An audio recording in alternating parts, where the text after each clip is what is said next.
League, Paul Tagliabue.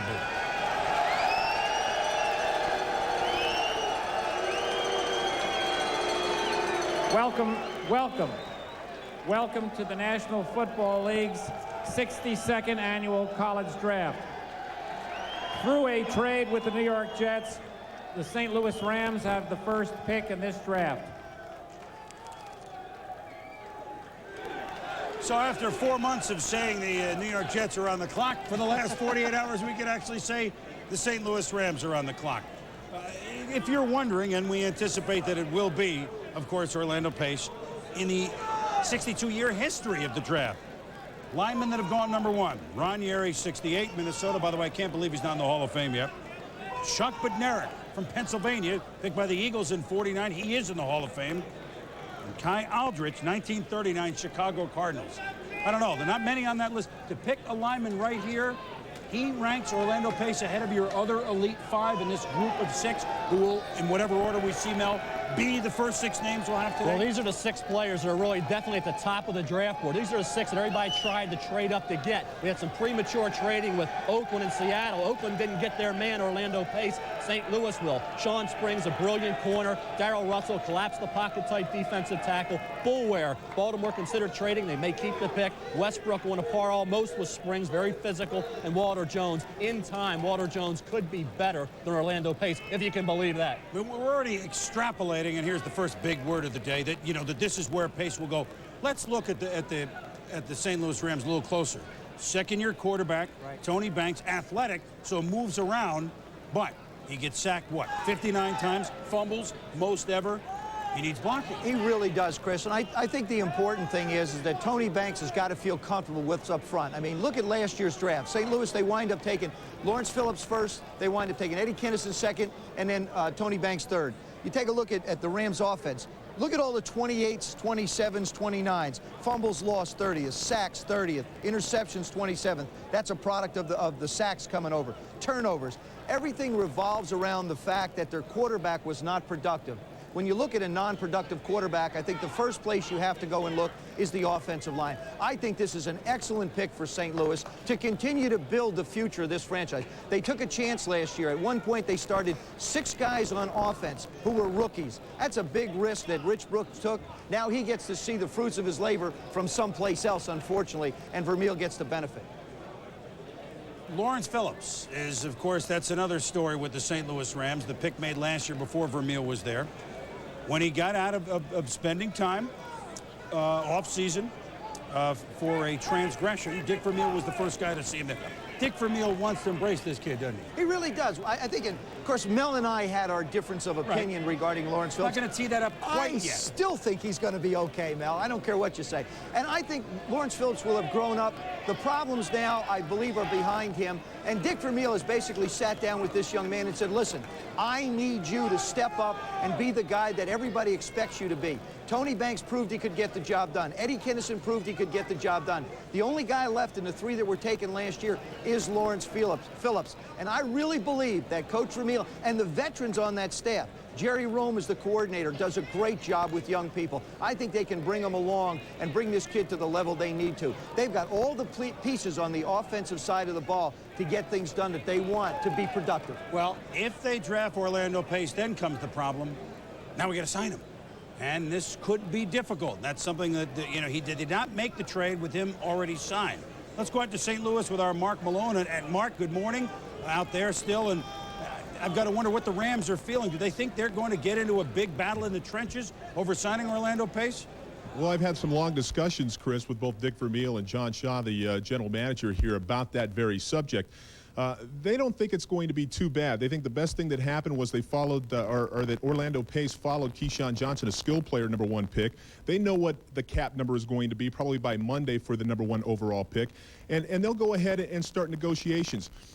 There's been a lot of concern because Kevin Poston, who represents Orlando Pace, also represented Tshimanga Biakabatuka last year, the last player signed in the NFL. Dick Vermeil said, listen, we want to get this thing done. We're going to be fair about it. But the other thing about this whole thing, Chris, is the fact that they're talking about investment in this franchise for the long run. If this kid is 3 weeks late getting in here because of a contract situation, then that's okay. They understand that this guy is going to be a great player for a very, very long time. They're going to try to be fair with him. And again, I think under this new system, there's going to be a cap number for this player. And the fact that he's following Keyshawn Johnson, I think, makes it a very attractive situation for Orlando Pace. I know Vermeil has been in discussions with Orlando. They've talked several times since they've made the trade from 6 to 1, and he feels very comfortable about it. He says, all I've got to do is coach him. This franchise, Chris, has got to sign him.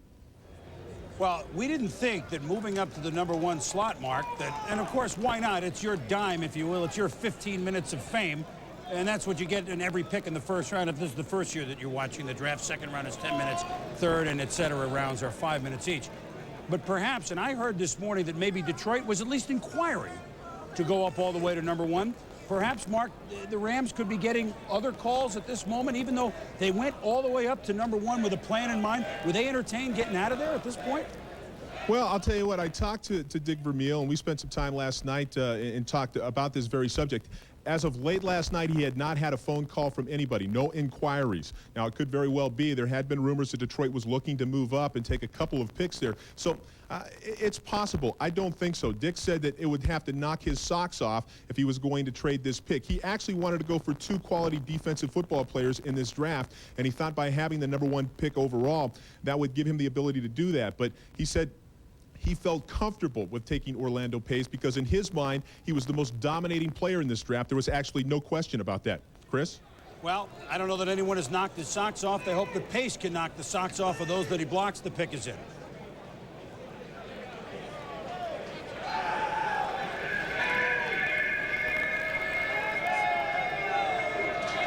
Orlando, one of about a dozen players here in New York, maybe a couple more. With 14. the first pick of the draft, the St. Louis Rams select Orlando Pace, tackle, Ohio State.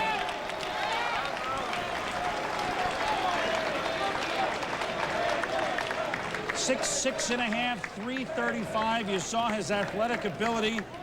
And as we watch the congratulations for a young man that you had a feeling #1 pick was a possibility even after a year ago in '95.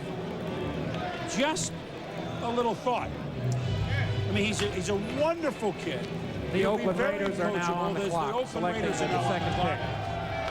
How many years could he excel in the league? You look at him as a 10, 12-year player, Mel. Well, you have to, Chris. You're taking him #1 overall in the draft. They had that major need at the left tackle position. They needed help. They went out and only gave up a 3, a 4, and a 7 to get the best player in this draft. Started 38 straight games at Ohio State, never missed a practice. Great football player. And as I said before, the one thing in this draft, Oakland and Seattle traded up very early in the process 2 weeks ago. Oakland wanted Orlando Pace. It did not work out. So you have to believe that Al Davis and the Raiders are not happy to see St. Louis deal up to the Jets' #1 pick and take Orlando Pace.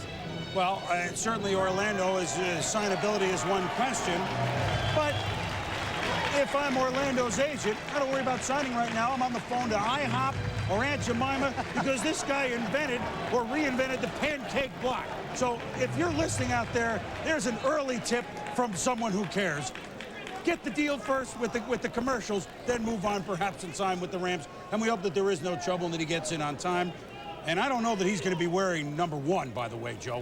I think they've got to put 3 numbers if they're going to go 1. It'll be 111 for this guy. You know, the other thing, too, and just looking at the film clips that we had on him, there's instinctive things that you see in this young man. For example, as he ran down the field with that last block that we saw, he didn't look back to find the runner. He looked back to locate him, but then he went on and made the block, never looking back. So that's the kind of stuff that it's very difficult for young guys to learn. He brings a lot of natural instincts to the position, as well as a big appetite, Boomer, which you mentioned. He certainly does. And although he says, you know, he doesn't really like the pancakes for breakfast, he prefers waffles. I mean, that is it, but he can have whatever he needs.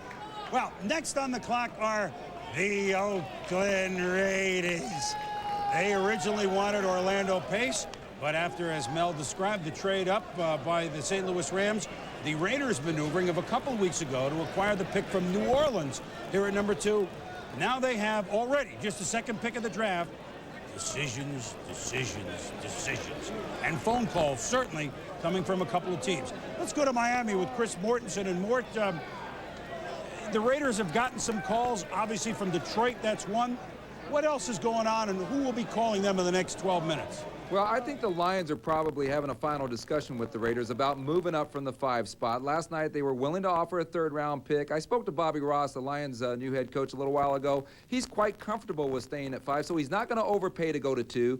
They would take Darrell Russell, the USC defensive tackle, if they moved into the Raiders spot. And if the Raiders can't trade, they apparently are going to take Darrell Russell. And some people will say they got Chester McLaughlin, they got Russell Maryland. Well, they would play Darrell Russell possibly at defensive end. And, of course, the Seattle Seahawks holding their breath that they don't take Sean Springs, Chris. Well, could there be a possibility with the Jets involved here going up, or are they going to swiftly move down? I don't think so. I think that scenario is too complex, and I really believe this. If the Raiders move, it'll be with the Lions. Well, we'll keep pace on this one, no pun intended, but the man that's just drafted Orlando Pace is Dick Vermeil. He's come out to visit with our Mark Malone, and Vermeil's first draft pick in 15 years. He's got to be excited, Mark. Well, I'm sure he's extremely excited. He has been away from the game for a long time. I think a lot of people wondered, Coach, whether or not you could pull this deal off. You did. And you told me you'd make this pick very early, but then you were on the clock for a while. Were there any phone calls, anybody at all interested in this pick? No, nobody really called. And we had made up our mind really this morning when we came in here after visiting with you last night and that kind of stuff, that really Orlando is the guy. Orlando is going to set the pace here in St. Louis. In terms of his signability, you and I have talked about that. That's not really a concern for you, and that's interesting because obviously this guy's going to demand a lot of money. No question, and he'll deserve it. And we'll make him earn it, too, believe me. But I think I have to worry about coaching him. I have to worry about everybody else we put on the field. Jay Zygmunt, who handles that. John Shaw will back it up. They'll get it done. Sooner or later, it will get done, and he will be on the field. Currently on the depth chart, you have a former #1 draft pick in Wayne Gandy at left tackle. Is Orlando Pace your starting left tackle as of today? Chances are he will be when we get him on the field, and we'll move Wayne over to the other side and compete at that right tackle spot, and maybe Wiegert inside at a guard. Really, this one move has strengthened our offensive line so much, and we have Gerald Perry here really getting ready to play football. It could be a very good offensive line. Well, it's a big pick for St. Louis. They also signed 2 days ago John Gurrick, a former offensive guard for the Minnesota Vikings. They have a second pick coming up. It'll be the 8th overall in the second round. Probably be looking at defense. Now let's go back to New York and Chris. All right, Mark, thank you. We're going to get up to Tom Jackson in a moment, but the Oakland Raiders apparently have made their decision. Have they hung up the phone on everybody? The card is up at the commissioner, and we shall see if this is Darrell Russell. Move him at defensive end, 20-year-old. Let's see if that's what the Raiders do, or do they make a move? Up to the podium and the commissioner.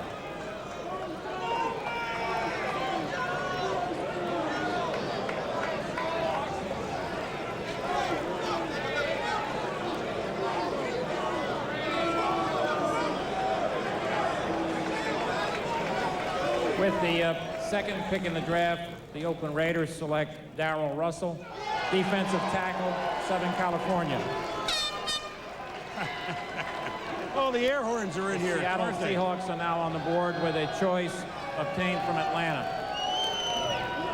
Well, let me tell you, two things have just happened with the Oakland Raiders taking Darrell Russell. First of all, they get a young man that usually plays inside but can play outside if they decide to keep McLaughlin, and they have an excellent front wall. But the Seattle Seahawks are very happy because Sean Springs, Pace's teammate at Ohio State, the corner, is who they wanted all along. Weren't sure they could get him at 3. That's probably where they're headed next, I would think. But Mel, let's talk about Darrell Russell, who's, again, I mean, he's just a youngster. He's a big kid. He's 320 pounds. He's a great athlete. He's only 20 years of age, so you know he's going to mature. He took some downs off, has to become more of a consistent, focused performer, but tremendous upside potential. Here he is at basically at right defensive end, and that's where the Raiders plan on utilizing him, getting to the quarterback, very agile, very quick for a base. Here he is inside, exploding to the quarterback. You know, getting after then quarterback Ron Powers with Notre Dame, controlling the middle. That's what he does so well. Here he's against the Huskies, just dominating that double team block and making a play. Fires into the backfield regularly. When this kid is on and he's motivated, he's a one-man wrecking crew. And I think what they have to do is harness that talent and motivate him. That's going to be Joe Bugel's responsibility. For Oakland, though, they get Russell, but they still don't have that offensive lineman for Jeff. Well, then what a segue to Joe. Oh, my. And to me, I don't necessarily think that Russell is just going to stay in Oakland. Joe, when I look at a head coach, when a guy takes over, they like to get people they're comfortable with. I think of Vince Tobin and Tony Dungy last year. Both of them went for defensive people. Joe Bugle takes over as the offensive coach, or the head coach. He's an offensive-minded coach. He's a line coach. I wouldn't be surprised if he still winds up with Walter Jones somehow, some way through the course of this particular draft. I don't believe the dealing is done. It just doesn't make sense for this to sit real comfortable with me. I think Chester McLaughlin is a superstar. I don't know whether or not Russell helps them get where they want to go. You invest so much money in Jeff George, you got to bring somebody in to protect him and look at the future of that particular side of the ball. So I'm not 100% convinced that we haven't seen the last of this movement here yet. Well, one scenario could be that Walter Jones falls to number 6. The Jets take him. Then they make a deal. Either Russell for Jones or McLaughlin's involved. Meanwhile, the Seahawks, I got to think, it's Sean Springs. As that card has sprung up to the commissioner, it didn't take more than a couple of minutes. Seahawks, first of their 2 first-round selections. Number 3 here, number 12 in a while. Now we told the card was up there. It can't be a pronunciation problem, right? Springs? No, it's sort of a fairly simple word to get out. Well, I got a team photo first. You got to do that first. The commissioner actually is there. Yep. You just can't see him. That's right. And he's, what, 6'5"? That's right. He's behind Darryl Russell somewhere.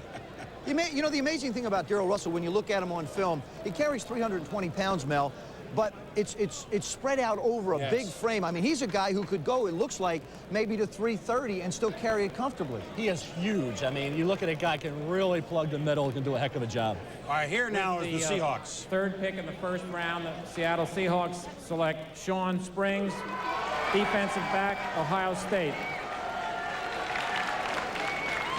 Now, so the Buckeyes. The Baltimore Ravens are now on the clock. Buckeyes with 2 of the 3 first picks, and boy, Seattle, a sigh of relief. They had targeted him throughout. Sean Springs had no interceptions last year, but they didn't throw the ball at him. Mel, some people say that he's rated about as high as any defensive back in the common draft. The highest anyone has gone is 3. Bruce Pickens went at 3 as a corner. Is he worthy of this high a choice? He's definitely worthy, Chris. He may not be as good as Deion Sanders, but he's going to be close. And certainly for Seattle, they got Willie Williams in free agency. They needed a big-time corner that they can match up against the opposition's top wide receiver and contain that player. You see him here, the right cornerback spot in man coverage. Look at the instincts, how quickly he locates the ball and makes the play. He really did a great job in the Rose Bowl when Keith Poole really shut him down, showed what kind of dynamic athletic ability he has. Then he has his individual workout. He runs a 4.36. It's a 39, 40-inch vertical jump, 19 reps, so you know he's strong. Here he is as a punt returner. Great ability in that area if you want to risk injury and use your number 1 corner. Also as a return man. Run support ability's average. Decent tackler, but you're paying Sean Springs the big bucks to match up against the Jerry Rices and the big-time wide receivers that can beat you. That's his job, to contain those guys. Well, Sean Springs from Silver Springs, Maryland. His dad, you may remember, running back, pretty good with the Dallas Cowboys, Ron Springs. It's in the bloodlines, and now he's the 3rd overall pick. We'll get back to discuss him a little bit. And the Baltimore Ravens on the clock. And will they keep this 4th pick? They've said for a while they want to bail out. Do they bail? Do they stay, or do they go? That's the question. So we roar on here in the Apple.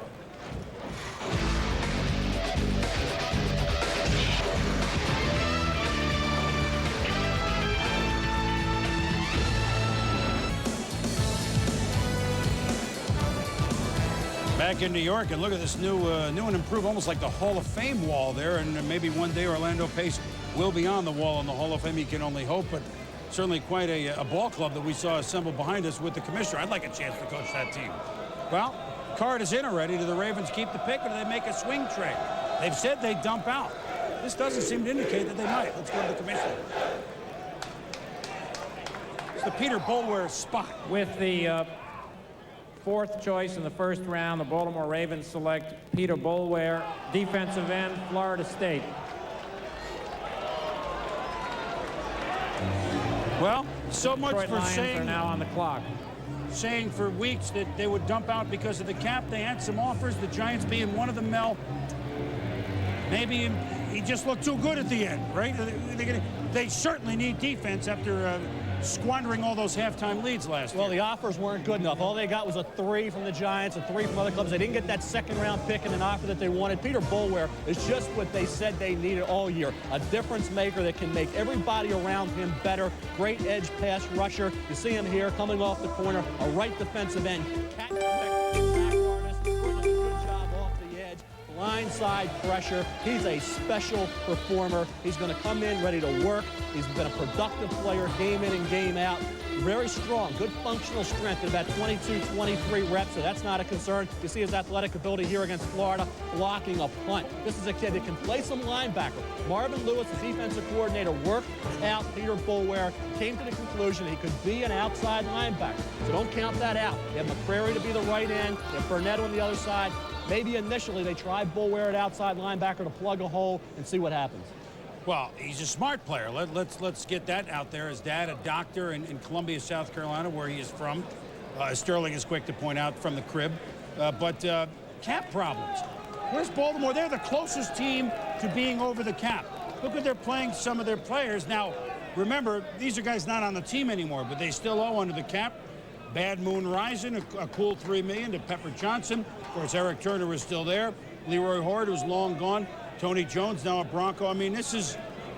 They said they couldn't afford it. What are they going to have to do, Mel? Well, what they're going to have to do is try to battle with Peter Boulware and his agent to get him into camp on time. Yeah, Jonathan Ogden got a heck of a deal last year with voidable years in that contract, and he's going to want a similar contract. There's no question about that. When you look at Jonathan Ogden's deal, that's what the agent for Peter Boulware is going to want. So it's going to be really tough for David Modell, Ozzie Newsome, Martin Modell to get him into camp on time, because that's a key. As an outside, if he is an outside linebacker in this 4-3 defense, he's going to have a lot to learn. Playing in reverse, coverage responsibilities, a new position. So I think it's imperative, if that's the case, to get him into camp as quickly as possible. Well, very quickly, the Detroit Lions are up there, and it's got to be the corner, Bryant Westbrook, or Walter Jones, the tackle. These are the two next guys. Which ones do the Lions select?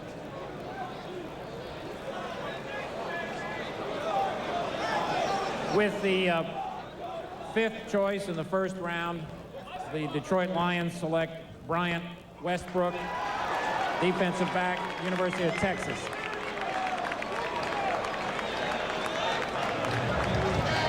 Well, the New York Jets are now on the clock. Oh boy!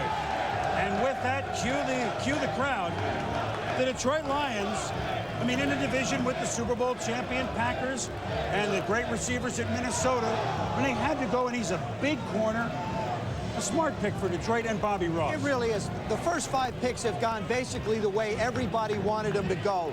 They're getting people they want in need positions. Pace fills the offensive line position. Russell in Oakland, like I said, I don't think that's completed yet. Springs to Seattle, Boulware to Baltimore, Detroit to Westbrook goes there.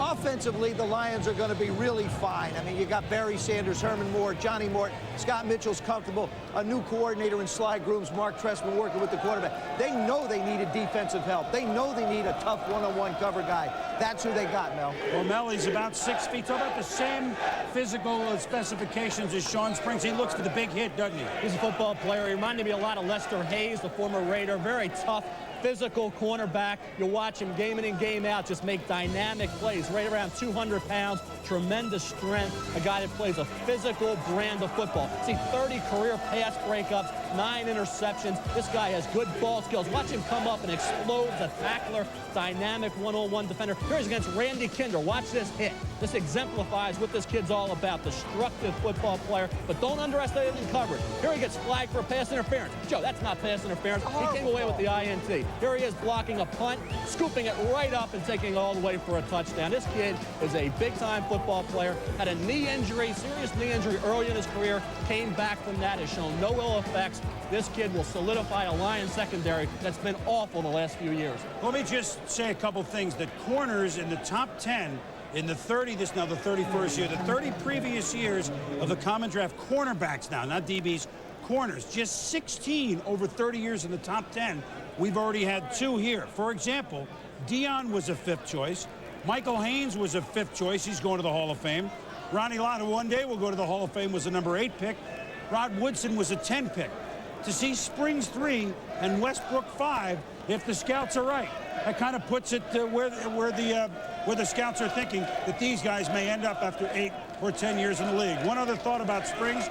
Allegedly, in the Rose Bowl, he went up to Poole, the outstanding receiver of Arizona State, said, tell you what, if you don't cut me during the game, I'll give you 1 catch. I don't know if this is quite true, but the stats in the Rose Bowl were that Poole caught only 1 ball from Jake Plummer. If Springs has that sort of confidence and ability, we're looking at a great one. Westbrook, too. The Jets are... Well, something we've got used to saying the last couple of years, the New York Jets are on the clock. But this is the first pick of the Bill Parcells era. Let's head out to Hofstra and Sal Paolantonio. They keep it or do they move down again? Well, Chris, this is an interesting dilemma for Bill Parcells in his first pick with the New York Jets. He has control for the first time, like you said, he's always wanted to have. He could take Walter Jones. Don't forget, David Williams had a cyst removed in his back. He's the starting right tackle, veteran starting right tackle. He's actually sitting, or lying down, we hope, at Lenox Hill Hospital because he's had a dural leak, a little fluid buildup in the lower back, and has been prescribed to have rest for at least 2 weeks and may not be ready until training camp. So they could take Walter Jones, they could take James Farrier, they could take Dwayne Rudd, or they could move out with either Seattle or Tampa Bay. Let's go to Andrea Kramer in Tampa. Well, I'm doing my Andrea Kramer imitation right now. I've kind of grown a little bit, changed my hair color. We'll get to Andrea in Tampa very shortly. Walter Jones is, Mel, we had 6 players. Whoever picks here, Jets or whatever, that is, if it's best available athlete, no question, right? I think Walter Jones is a special football player. In the JUCO ranks, in 2 seasons, he only allowed just 1 sack. Then he goes to Florida State, sits out a year, and then this past season allowed just 1 sack. He's flagged for just 1 penalty. This kid's a good football player, 295 pounds, Joe. He runs 4.72. He's got to be one of the fastest offensive tackles of all time. And as you mentioned before, Mel, what it looks like is this, everybody's talking about this kid. Orlando Pace is a guy right now you can plug right in. But down the road, they think Walter Jones has the athletic ability to be equal to an Orlando Pace. So it's a very good pick. This also is the end of Mel's top 6. After this, almost anything goes almost anywhere. So this is the guaranteed guy. You know, Walter Jones reminds me a little bit of Darrell Russell in that, I mean, he's a 300-pounder, but, I mean, he holds it. He doesn't look 300 pounds. He runs as well as tight ends. Well, here's the 6th pick with the Jets. They've already moved from 1 to 6. Do they move from 6 further down to get more picks? The trade card is in, so that answer would be yes. Here are the details with the commissioner. With the 6th selection in the first round, the New York Jets have traded with Tampa Bay. Tampa Bay is now on the clock. The Jets obtained Tampa Bay's pick in the first round, which is the 8th choice overall, and Tampa Bay's pick in the 4th round, which is the 104th choice overall. Tampa Bay is now on the clock. Well, Bill Parcells lost those draft picks when they went over to the Jets as a result of getting out of his Patriots obligations. They now picked up more than they have lost. So the Bucs move up 2 spots. It cost them a 4th. Now let's check in with Andrea Kramer. Good afternoon, Andrea. Hello, Chris. We'll try this again. Thank you. Tampa is not going to stay at the 6th pick, however. They have traded down to number 12. That's Seattle's spot, and they're going to, Tampa will get their Seattle's 3rd round pick, which is number 63. So Seattle will now be making the pick at 6. It's very confusing, but the Bucs, I think, feel that there were a number of players that they would like, and if they were all falling down, that they feel that they could get that value a little bit later. So it looks like Seattle will be making the pick, and Tampa will now be at 12. Chris, back to you, New York. Well, my goodness, they came in the league together, the Seahawks and the Buccaneers, and it's only fitting that they do business together here in the first round. These 2 teams are the 2 teams with the 2 first-round picks. Here's the tales of what with the 6th pick in the first round acquired from the New York Jets, Tampa Bay has traded with Seattle.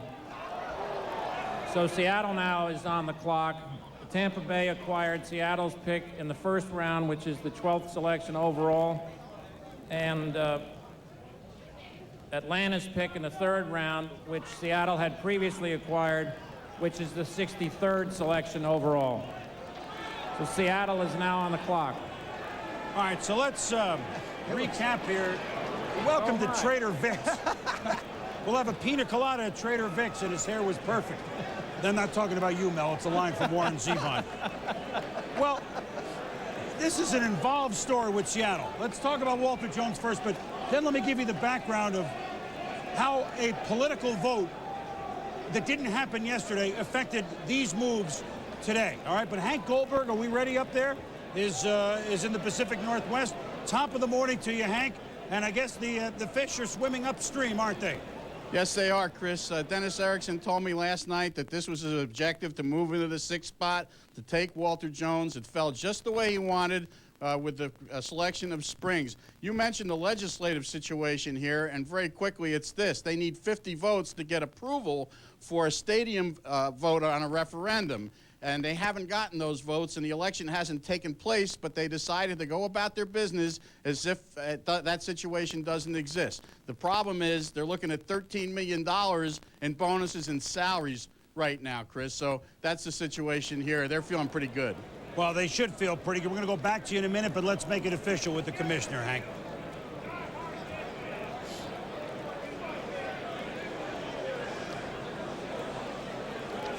With the 6th pick in the first round, the Seattle Seahawks select Walter Jones, offensive tackle from Florida State. My goodness. The New York Giants are now on the clock. The Seahawks, as Hank said, did exactly what they wanted to do. Let me take 15 seconds and clean this up. If the House does not vote yes to put on the ballot in June to the people of the state of Washington or King County the opportunity to fund a new football stadium, and if that goes on the ballot and it's not funded, Paul Allen on July 1st will either exercise or not exercise his option to buy the team. He has a few shekels. He's already spent some for the Chad Browns, etc. He said if they don't approve the stadium, he's not buying the team. The future of the Seahawks up there is in question pending these moves in the legislature. However, as Hank said, business as usual until they get a no. And you got to like Paul Allen, full steam ahead until somebody stops me. Hey, the Seahawks have to be thrilled with what they've gotten. Well, the Seahawks gambled when they traded up. They got Springs, now they get Walter Jones. 2 players in that Elite 6. This is an amazing draft for Dennis Erickson to get 2 of these top 6 players. You see him here at right tackle with the feet and the balance. This is a dominator who's going to get better once his technique improves. Remember, he played 1 year. Watch him against James Bates. Helmet to helmet, Joe. Watch him. There you go. Now that's domination. You watch him time and time again sustain a block. He never quits. He's a high-intensity player, doesn't take any downs off or plays off. He was responsible for a lot of work-done success this past season. Really engulfs a defender. Big man, 295 to 300 pounds, ran that 4.72 during an individual workout, which was unbelievable. Well, and he goes right along with Pete Kendall last year. I mean, what Dennis Erickson's starting to do right now is he's starting to put together this very young football team. And he's got veterans backing up. You got John Freese as your quarterback. You got Warren Moon as a backup. Last year you go get Pete Kendall. Now you get Walter Jones. Personally, I'll tell you what. I think Seattle right now is the odds-on favorite to compete for the AFC Championship. I'll put that out there right now, right out front. The AFC or the AFC West? The AFC Championship. Let me write this down. The whole enchilada. 12:43. Yep. Write it down. On draft day. On draft First day. round. I think they're putting together the ball club. Why not? The defensive moves have been upgrading it with speed. Offensively, they're winding up with a football team that with Joey Galloway, Chris Warren, young Kendall, young Jones, a backup in Warren Moon, you got all the things you need in place to be competitive on both sides of the ball. So the Seahawks take 2 of the first top 6. Guess who's on the clock? G-Men! The Giants have their turn. We'll be back. Has happened. Now, the Giants 7, Jets now 8. Still allows us for the 4th time ever in the common draft at 67 that the 2 New York teams have gone back-to-back. 77, Marvin Powell, Gary Jeter, good picks. 81, outstanding picks with LT and Freeman McNeil. 92, tight ends, Derek Brown and Joni Mitchell. They paid paradise and they put up a parking lot with those picks. All right, now, the Giants. This is 7 through maybe 25 in value. They're not thrilled with this spot. We may have a name that's unusual. Help us out, Chris Mortensen. You got an insight on the Giants' moves? Well, you know, they were going up to 4 to take Peter Bower, the Florida State defensive end. Some people would say, why? They had Cedric Jones last year, Michael Strahan. They would have put Bower up on the weak side, let him play in space and rush the passer. James Ferrier might be an attraction here, but you know what? Jim Fossil needs some weapons. That's why people have been talking about Colorado wide receiver Ray Caruth, Florida wide receiver Rido Anthony, and don't rule out the Cal tight end Tony Gonzalez here either, Chris. Let's go to Sal Palantonio with the Jets. Thanks, Mort. It looks like Bill Parcells may be done dealing finally We just talked to the people in the draft room. They say that they'll probably stay at number 8. They'll probably focus on defense. They like linebackers Dwayne Rudd and James Farrier, and that's probably the way they'll go. But you never know. He's trying to accumulate as many picks as possible to get this 1-15 Jets team back on track. Now let's go back to Chris Berman in New York. All right, Sal, and while they do that, get rid of some of their higher-priced veterans and give them room under the cap in future years. Well, you know, once a football player, always a football player. Tom Jackson and Sterling Sharp were Pro Bowlers, 2 of the best. And although they have retired from the game, they said, look, if we're coming to New York for the draft, let's play some football. So let's go up to the dapperly dressed duo. And now what are we doing here? Looks like more like a wrestling ring with pylons. Peter Boulware, you going to talk about him? Yeah. Well, Hi, guys. When you begin to assess Peter Boulware, and Chris, if the field was this big, I could have played a lot longer. When you begin to assess Peter Boulware, you first come to the unique combination of speed and power. He's a guy who only weighs 260 pounds, but he plays a lot bigger than that. When you look at this guy come off the corner, he's able to shorten the corner. He doesn't run himself out of the play. He's able to fall back. He doesn't get so far upfield that he can't come back. But look at the right shoulder. He dips. He makes a nice play. Now, I think the thing that you want to do if you're Peter Boulware is you want to be balanced up. And the reason I wanted to show his stance right there is whether he was on the right end or the left end, he tended to be in that left-handed stance. But those are all things, Sterling, he can work on technique-wise. And he's a kid that, Tommy, that you can work with, because I've been knowing this kid ever since he was 10, 12 years old. And when I got drafted in 1988, Peter Boulware was the guy who answered the phone. Of course, it was the Green Bay Packers, and I told Pete to go ahead and talk to him. I was waiting for a better offer, but it worked out well for me in Green Bay. But Peter Boulware is very coachable. He's a young man that just wants to come in, and his technique that Tommy talked about, I think he'll be fine because he wants to absorb that information. And as I go back over to Boom, I think if I'd have played on this field, Chris, I might have had a few more catches, too. I think I might have had a few more catches over there. Joe, do you think you could hit me on a square out on that field? I could hit you on this one. Don't go much further than that, though. I got to be honest with you. That's about the limit of the arm I'm moving right now. I don't think I can go that much further than that. I'm about a 3rd and 4 guy. Send me out 2 steps, turn around, and fall down, maybe to pick up that extra yard. The Giants now start a new group of names. And Mel, now we got to get everybody familiar with the next group of names, although we understand that the Giants are talking about a name that will not rock the draft, but just maybe not a name that we'll see right here. Well, we see some good football players. It's not the Elite Six. And remember last year, the Giants missed out on Jonathan Ogden, had to settle for Cedric Jones. So the 2nd straight year, the Giants are just off the fringe of getting one of those elite players. We see Warwick Dunn. He's a 3rd down specialist, a creative football player, versatile, could fit in well with anybody. Marcellus Wiley's my sleeper, has been all year, coming on strong.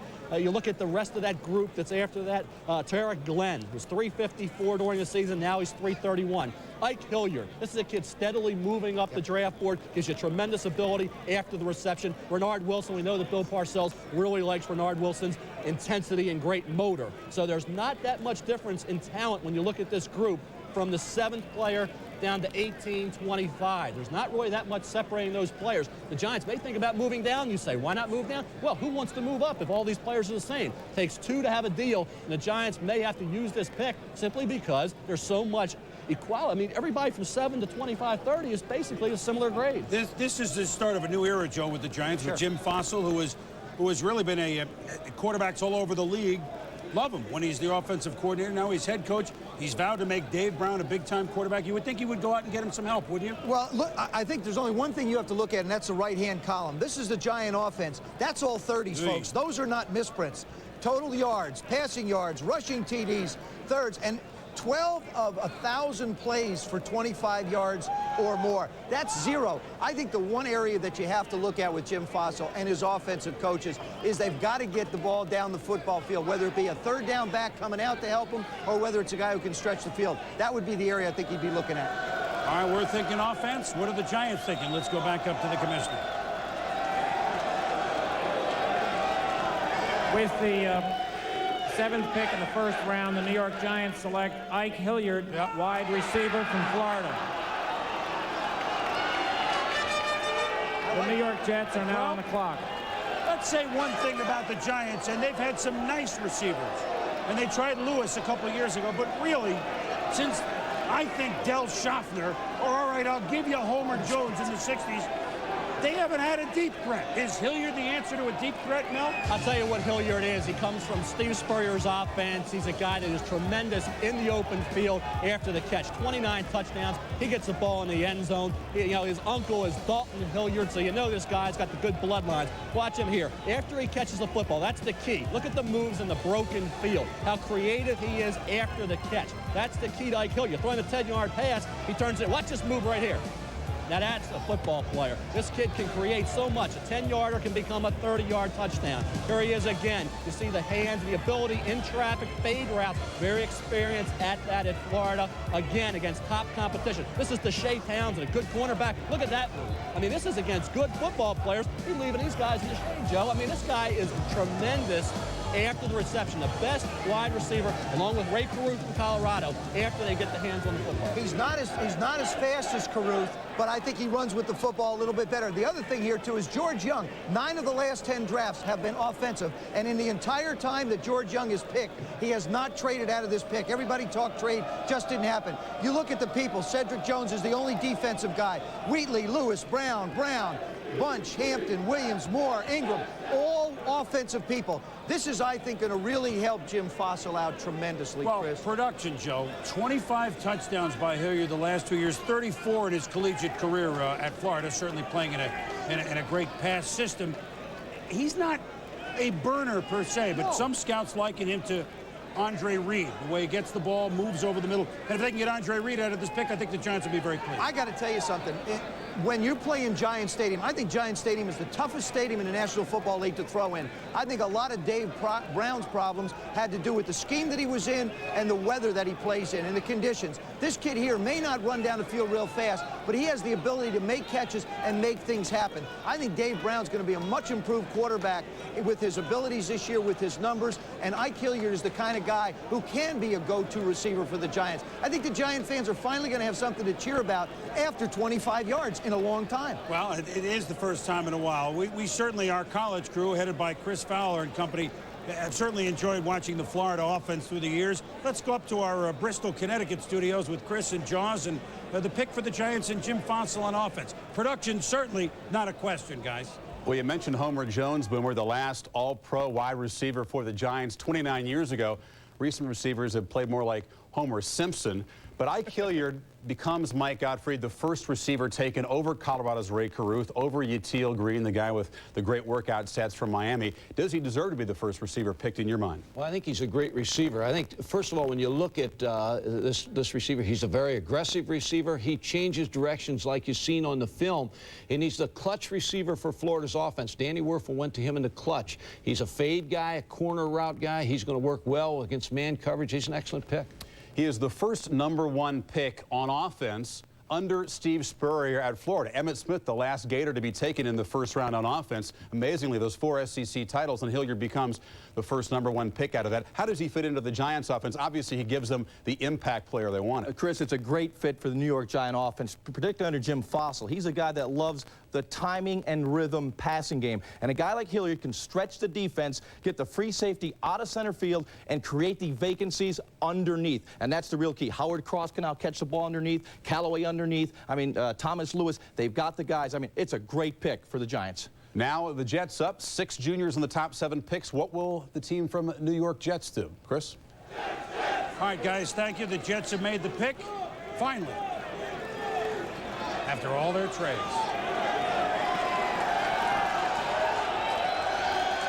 I think this is the Jet home game. 8th pick in the first round, the New York Jets select James Farrior, linebacker, University of Virginia. Well, Mel, the Arizona Jets Cardinals have taken are now on a the clock. linebacker from Virginia. I think we've done this dance before, have we not?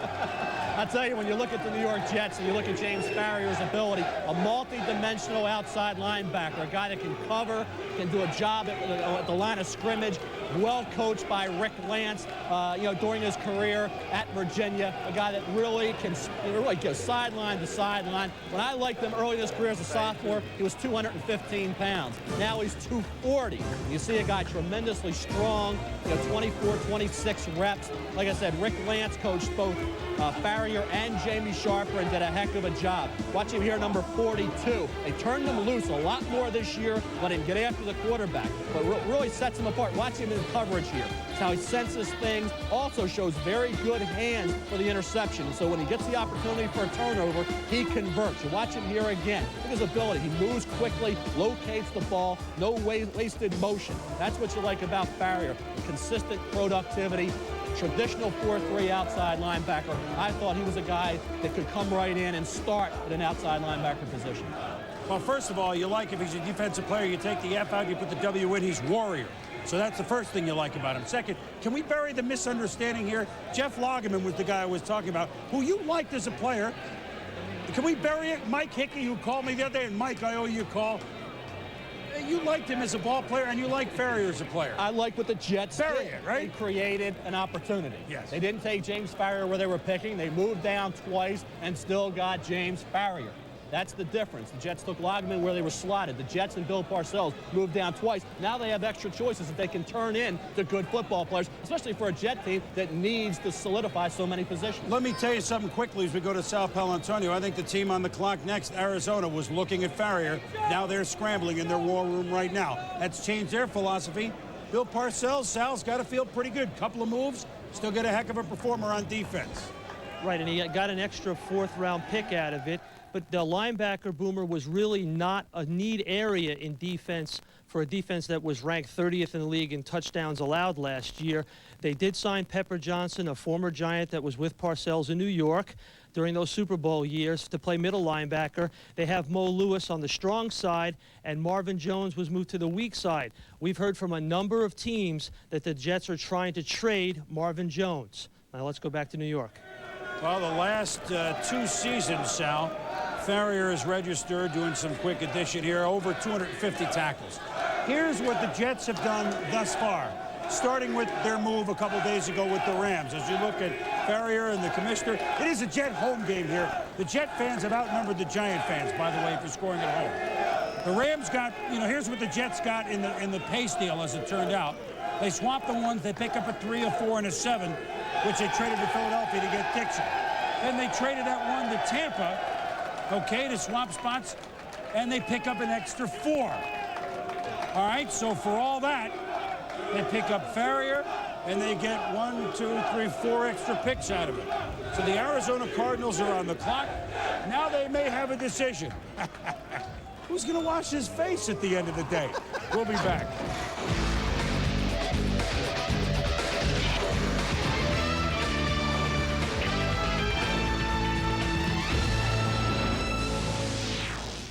I was getting off a plane when this stranger tosses me a dime. Suddenly, Cardinals now have to rethink.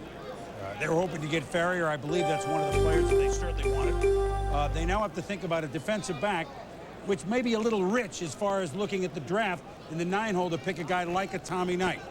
Do they do that? Do they try and bail? Does somebody see a player that they want to come up and get? I think we may see the Arizona Cards take all 15 minutes. Where do they look? Vince Tobin, a defensive coach. Well, I think a defensive coach here, I think he looks to come out. I tend to agree with you, Chris. I think there's a possibility they may take the defensive back. But I think back to last year when Houston had the 9 pick and Oakland wanted a tight end in Ricky Dudley. Gonzalez out of California is the guy that everybody wants. The pick here at Arizona, New Orleans' pick at 10, Atlanta's pick at 11. I think those are the 3 spots that Kansas City wants to try and come up to because they've made it public everywhere that they want Gonzalez. I think this is right in the spot where you see the tight end want to go, somewhere in these next 2, 3 picks. He's the hot property. I think this is the spot that Kansas City can ensure they get who they want, if they're the people that want to come up. Dallas wants to come up. San Francisco wants to come up as well. So I think there's a real possibility here. They trade this pick or possibly wind up taking the DB, like you said, because of its being a defensive coach. All right, so we've had 8 picks thus far. Cardinals are on the clock. Let's go back up to our Bristol headquarters and Chris Fowler and gang for a draft update. Chris? Well, thank you, Chris. It is recap time, and if you're just joining us, where have you been? You've missed 8 picks already in a very briskly paced first round. Also missed 2 trades involving pick number 6, and the news is that Seattle has made the trade and gotten 2 of the top 6 players in the draft, Sean Springs and Walter Jones, the offensive tackle out of Florida State. Here's Seahawks head coach Dennis Erickson speaking with Hank Goldberg about the Seahawks' 2 picks so far. Well, with the first pick, obviously, John Springs was a guy that we wanted because of the need at that position, and we were able to get him, which enabled us now to do something with that 12th pick. Had we not gotten Sean, we would have had to get a corner with that 12th pick and done some things to move up to get that done because of that need.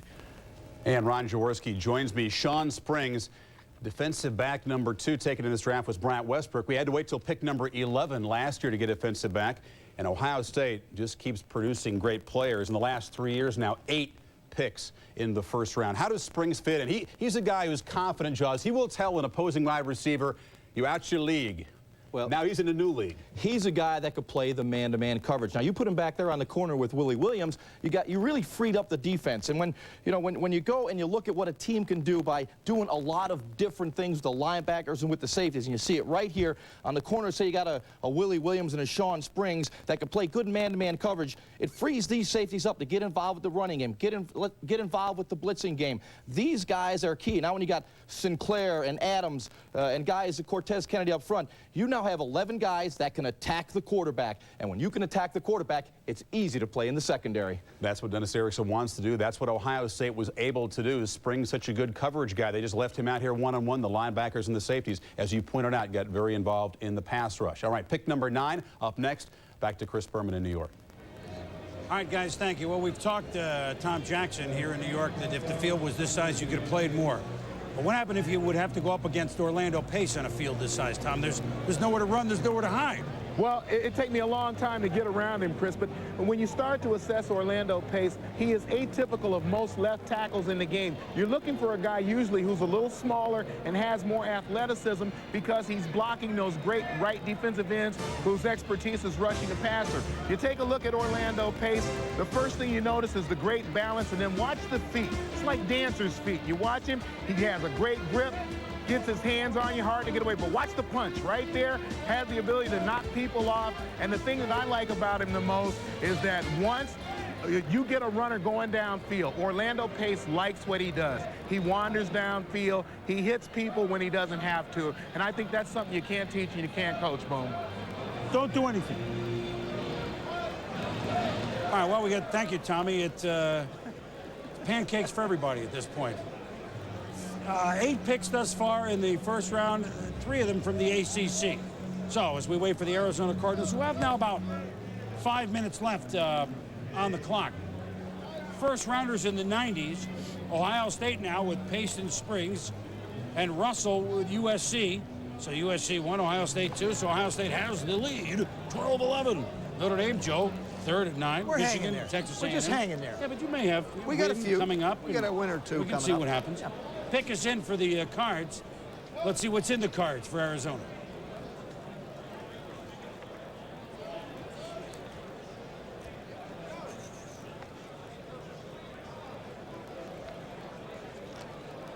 Look at this.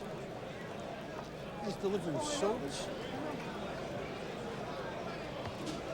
I don't believe it. With the 9th pick in the first round, the Arizona Cardinals select Tom Knight, defensive back from Iowa. Well, this is an interesting selection, Mel, because I think The that New Tom Orleans Knight, Saints are now on the clock with the choice obtained from the Oakland Raiders by trade. who is another, pretty big, not huge, but 5'11", almost 200 pounds corner, 10 career interceptions. He's moved up the charts despite the fact that in his college career earlier on he had a couple of knee injuries, but he was a name that I kept hearing, and he's moved up the boards here to the number 3 corner. Do you like this pick, or is it a reach? No, I don't like the pick at all, Chris. I think when you look at Tommy Knight, you see a guy that, here against Donald Hayes from Wisconsin, showed some ability. There's no question this kid's a good athlete. He's got good physical ability, but I think he allowed too many completions to his receiver. He's not a tremendous run support corner. To me, he's a guy that has good 40 speed, doesn't play quite as fast. I didn't win the draft board, 112th overall when I did the draft report. So you're taking a guy 9th, and I have 112th. Obviously, I don't agree with this pick. I didn't agree with some of the things Bill Tobin did. Now Vince Tobin, I guess the Tobin family. I'm not on the top of their Christmas card Jeez, we finally got you off Mike Hickey's bad list, and now here you are with another Tobin. What can you do? It just falls that way. Well, I mean, but a lot of teams were talking about him moving up as the number 3 corner. You don't see it. No, He's I didn't see it. fluid, good technique. Well, he is, but he allowed so many completions to his side of the field. I just did not see a dominant guy. You see Springs and you see Westbrook shut down people. Knight did not do that despite the physical and athletic ability. It was a year very deep in corners, so if you're Arizona, you try to trade down. The problem probably was who are they going to trade down with. We said at this spot it was tough, although you wonder if they had any offers. Gonzalez was a hot property. When does that trade occur? I'm not taking, I mean, how can I, who had a guy 112th in the draft report, applaud this draft choice? Well, you know, the Tobin family in general doesn't think much of your evaluation, so I mean, that goes over. I don't have a problem with it, to be perfectly honest with you. I think you need somebody opposite Aeneas Williams, and you said it yourself. But you need a good football player. But you also said in the top 6, you had Westbrook, you had Springs, and then we look at the other possible 10 corners that'll be taken in the first or second round. That means that there's 8 left. Is he so much worse than somebody else on the board? I mean, are there better ones? Who would be your next corner? I mean, you're talking about a lot of players bunched together. You have Booker, you have Herring that can play corner, you have Sam Madison, you have Ty Howard. What I'm saying is you can get a good corner in the early second round. They could have solidified another area. I know Arizona has a major need at corner, Joe, but wait until the second round because of that great depth. Take advantage of the great depth at corner. Get a cornerback then. Use this pick to solidify another area of concern. But I think the problem we run into there, Mel, is because at least 10 teams in this draft are looking for corners. If you wait to the second round, somebody of a quality you might want is not going to be there. Sure, you got 25 corners would make it great. I mean, you have a lot of depth. But You're not going to lose all the corners in the early second round, Joe. Well, the Arizona Cardinals, it's good that we disagree. Is it great taste or is it? No, never mind. So Arizona begins their day with a Knight. Tom Knight is their pick. Next up on the clock, the New Orleans Saints, which has been a hot spot for that rumored Kansas City to come up to Gonzalez trade. Let's go quickly back to Jets headquarters in Sao Paulo, Antonio. Thanks, Boomer. We're here with Bill Parcells, head coach of the New York Jets. You were sitting at 6. You decided to pass on a player like Walter Jones. You moved down to 8. You got James Farrior. What do you like about Farrior? Well, we like him very much. We probably would have taken him at 6 if we'd kept the pick, but we had an opportunity to move. Obviously, we had discussions with Seattle. We had the chance to go to 12. Tampa Bay called late, and to ensure that we felt like we had 3 guys that we liked a lot, and Farrior was among them. And when we got a chance to go to 8, we thought it was a good move. We picked up an extra pick, so, you know, we need volume. I've been saying that all along. Now at least we've got a little bit. Where do you put Farrior in the lineup right now, Bill? I don't have any specific idea other than we're trying to collect good players, Sal, and I think this guy's a good player. He's a good class kid. He's smart and he's aggressive, and he's from a good program, and we're just trying to collect those kind of guys, and then we let them fight it out in camp. Does this mean the end of Marvin Jones's career here? I know a number of teams would like to take him off your hands. Well, I don't know anything about that. You know, as I said, we're trying to collect a number of good players. Wherever you draft a player these days, they always run to the incumbent and say, you know, what's this mean for him? Well, obviously, you're investing in a good player. You hope he comes in and plays, but he's got to earn his job just like anybody else. You got the 31st pick in the draft quickly. What area would you like to go there? Well, I don't know. You're going to have to see what's left. We still have some defensive thoughts, though. We're concentrating early, but at least we have a little volume now, and we can go as we see. Thanks a lot, Coach. There you are. Not letting me throw it back to Boomer. All right, go ahead. Back to you, Boomer. Well, he's a happy guy, and as Bill Parcells said, he has volume now with the New York Jets. Jets. Well, we're up to pick number 10, the New Orleans Saints, some of the Hall of Fame wall here at the Theater.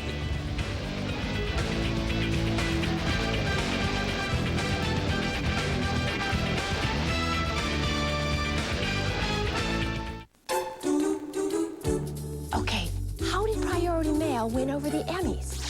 Well, we delivered over 75,000 videotapes of the TV shows entered for Emmys to the voting Academy members. On a tight timetable, on a tight budget. And the winner is Priority Mail. So we came through for the Emmys. How about you? What's your priority? Priority Mail from the U.S. Postal Service. Now that I'm teaching in the business, we're getting really close. Even though my job takes me on the road a lot. But that's no problem. I have them call me 1-800-COLLECT. It's inexpensive, so we can talk as often as we want. Without screwing up the bottom line. Yeah, calling with 1-800-COLLECT has really helped us get to know each other. Yeah, we talk about business and sports and women. By the way, how is Shelley? That's Charlene, Dad. Charlene. 1-800-COLLECT. They love to hear from you.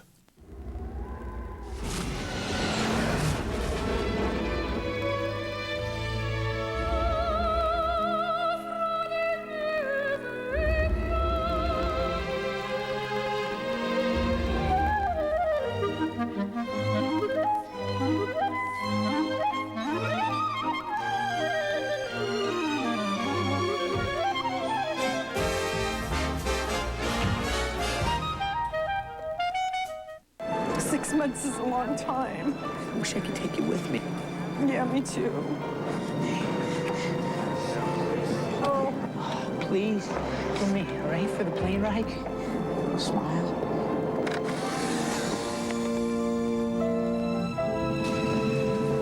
You love her? Oui? Well, it's my sister.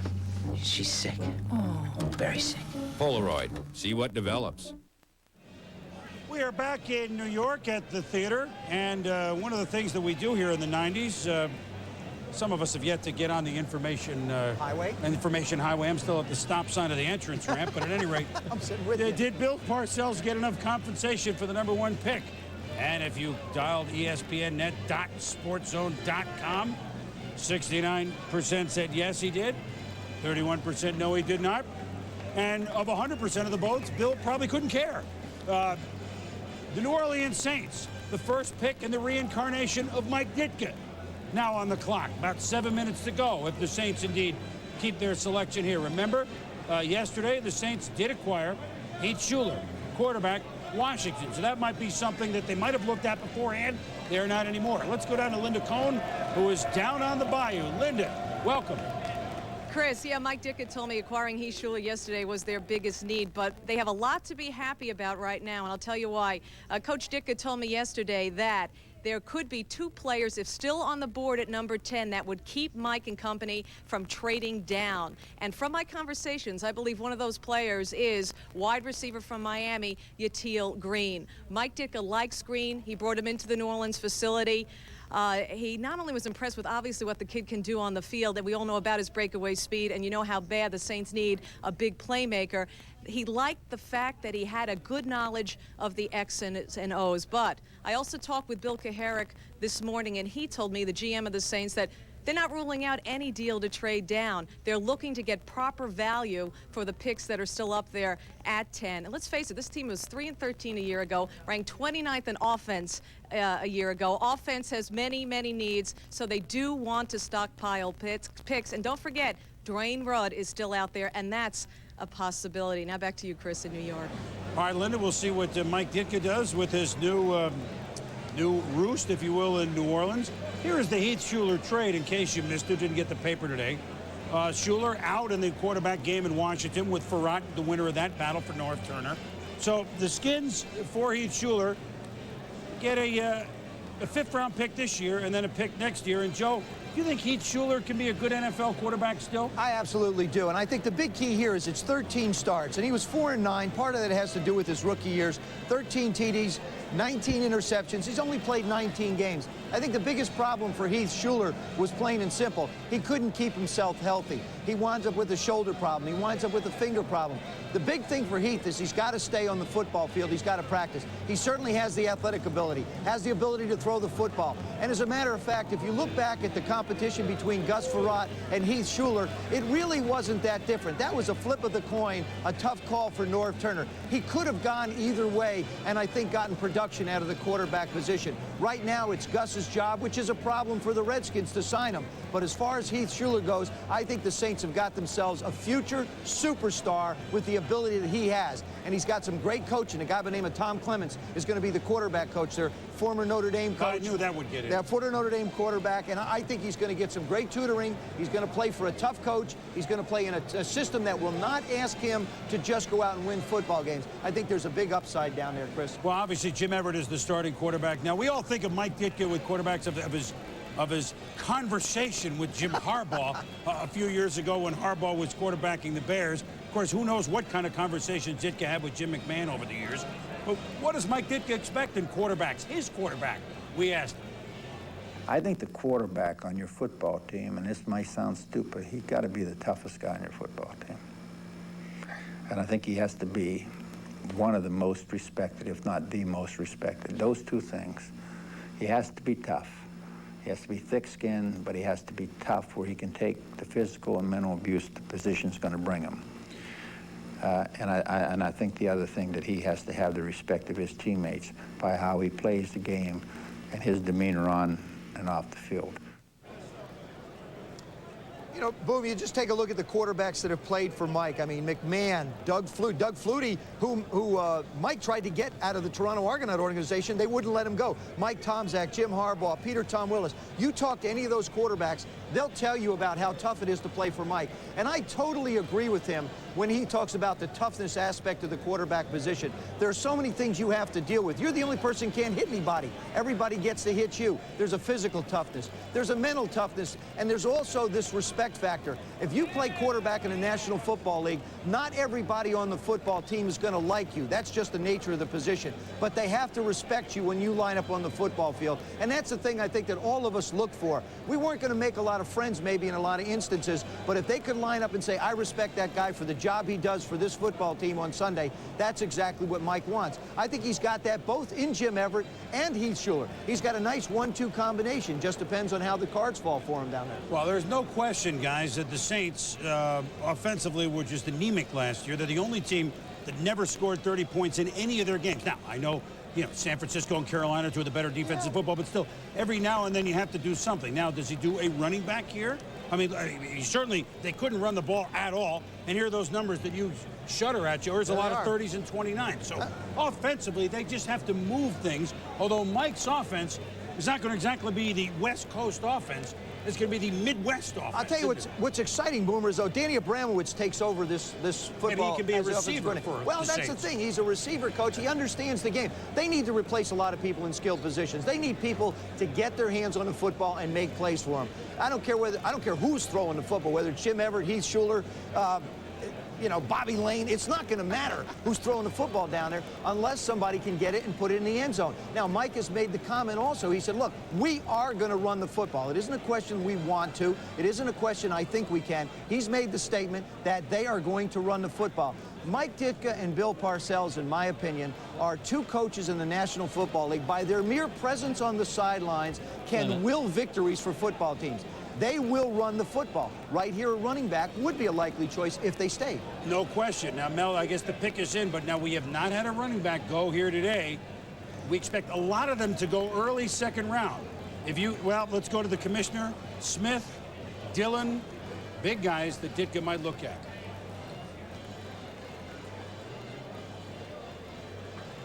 Uh-oh. Conversation. Smith and Dillon, now you got to know how to pronounce those, right? So, I mean, sometimes they congregate around a card if it's a strange name, or that could be from Dillon's the trade not a variety. tough name, no? No. Certainly Antoine Smith is not tough. With the 10th pick in the first round, the New Orleans Saints select Chris Nioli, guard from Colorado. Well, we've seen Tom Knight go higher, The way Atlanta higher than you Falcons think, Mel. on the clock. Chris Nioli, Pick obtained by he's trade a nice from player, Seattle. more of a guard, right? I mean, are you shocked here? I mean, they still have no one to run the ball. They can block. I'm probably more shocked by this pick than I was Tommy Knight, because we knew Tommy Knight could go in the first round. Nioli's been dropping a little bit. Workouts weren't spectacular. A pure guard. Normally, you don't see pure guards go this high. Bob Sapp, you had Dean Neal, you had Damon Denson. They could have gotten a good pure guard in the second round. They could have filled their void at running back with Smith or Dillon, gotten a receiver like Yatil Green or Caruth. To me, you don't take a pure guard like Nioli at the 10th spot when you got some depth at that position. You get one in the early second round, and you're not going to get a quality back like Smith or Dillon at that point, even though there is some depth. You're not going to get a Yatil Green or Caruth at that point.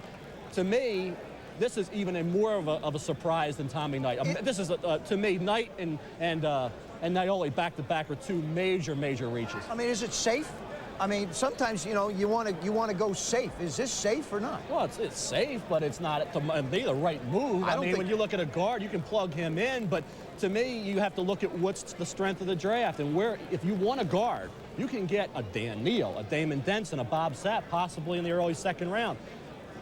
So only one can answer this is obviously Mike Ditka. I totally disagree with the pick. Well, let's go to our resident Colorado expert, Chris Fowler. One thing that Naioli does do, and I'm not sure that this is why Mike drafted him, but he did even play goal line defense for Colorado. So I don't know, maybe Mike is looking for a two-way player, the fridge too, although this is not Naioli's. I wouldn't put him in this category. You guys shocked up there? Well, I think if Chris Naioli were in New York and not out in Hawaii where he is today at his in-laws' house, he would probably strangle Mel Kiper for calling him a reach at number 10. Naioli, a very gentle guy. He's got a wife, a little daughter off the field. Teammates call him a big coconut. But here's a quick story to show you why Chris Naioli is a Mike Ditka kind of football player. Rick Neuheisel's first game at head coach at Colorado. At halftime, a lackluster performance. Neuheisel tells his team, we need more guys like Chris Naioli. Naioli thinks that Neuheisel has insulted him. He goes over, he picks up the first-year head coach and throws him, literally throws him against a chalkboard. He's got fire in his eyes, and Neuheisel has to say, wait a minute, Chris, no, I was complimenting you. We need more guys to play like you on the field, in the locker room. Naioli is as intense guy as it comes. I don't think he's going to pick up Mike Ditka and throw him anywhere, but it illustrates that Naioli has the kind of mentality that Ditka certainly is looking for. Pick number 11. Up next, Atlanta is on the clock as we continue from ESPN headquarters and also New York, and all points on the draft.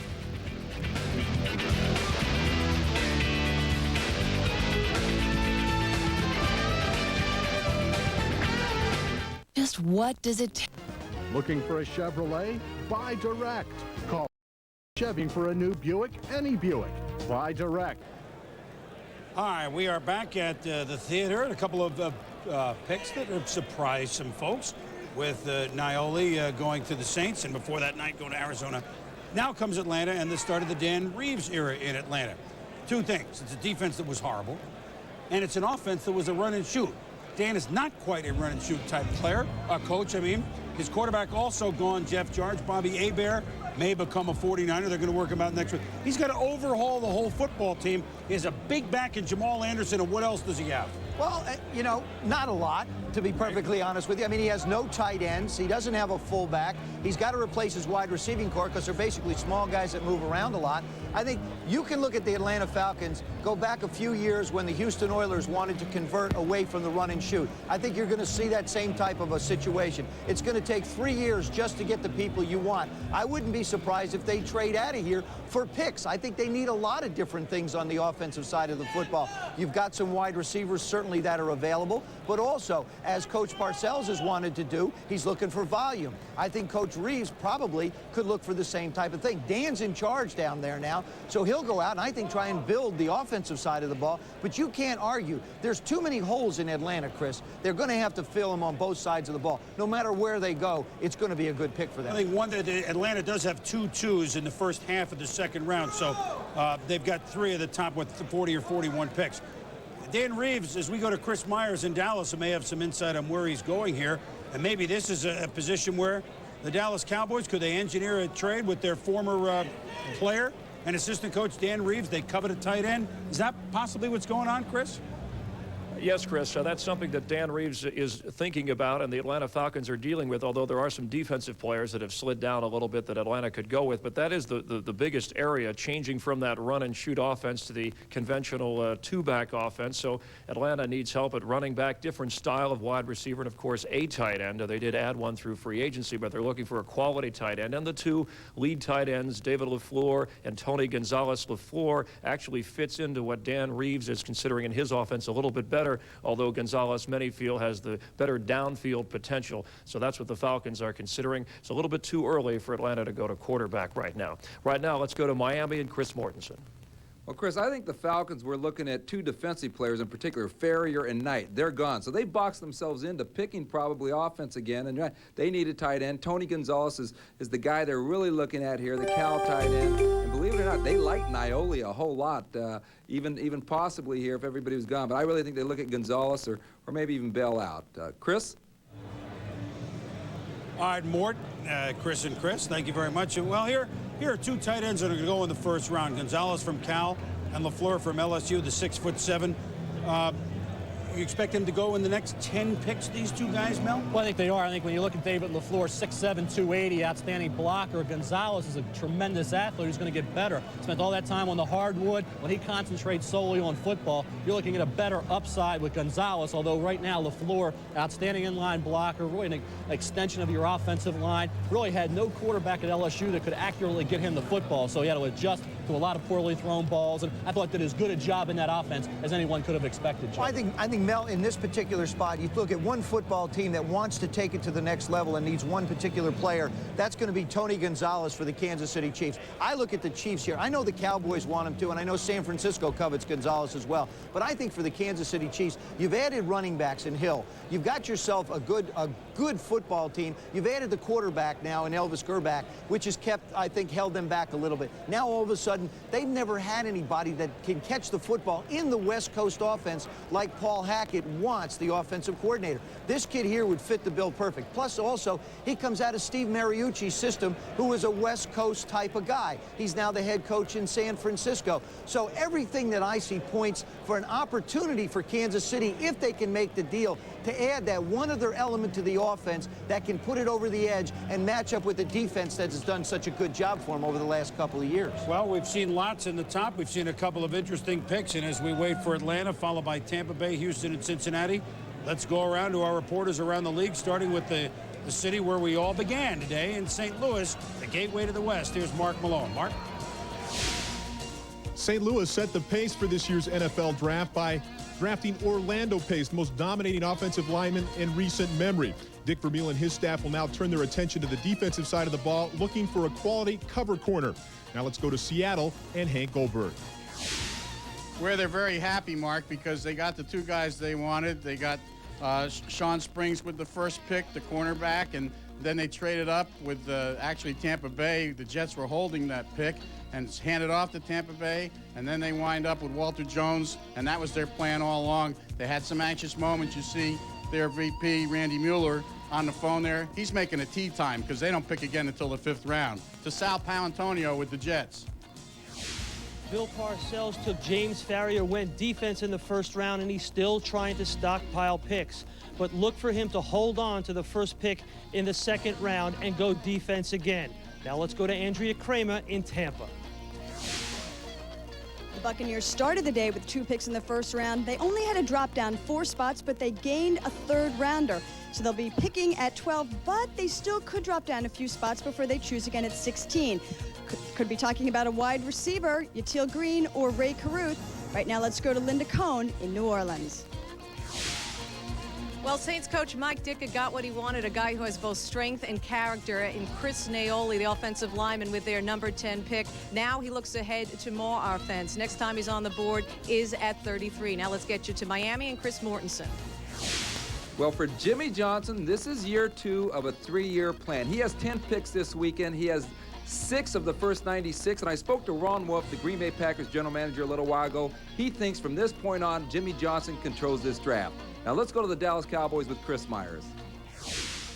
The Cowboys choosing 25th, their highest selection in 5 years. They're likely, though, to trade out of the first round into the second and save about $500,000. They have many needs this draft, like at linebacker, where Darren Smith has signed on with Philadelphia. Also, they might trade up if the quality wide receiver or tight end they covet is still around. We'll keep an eye on things in the war room with Jerry Jones. Right now, let's go to Green Bay and Gary Danielson. For the Super Bowl champs, the word here is patience. Ron Wolf has scripted the first round, much like Mike Holmgren scripts the start of a new game. Let the draft come to the Packers and pick the best available player. Let's go back to New York and Chris. All right, gang, thank you. We have gone about a third of the way through the first round. The clock is winding down on Atlanta. 3 minutes and 20 seconds, so their pick. We'll be back.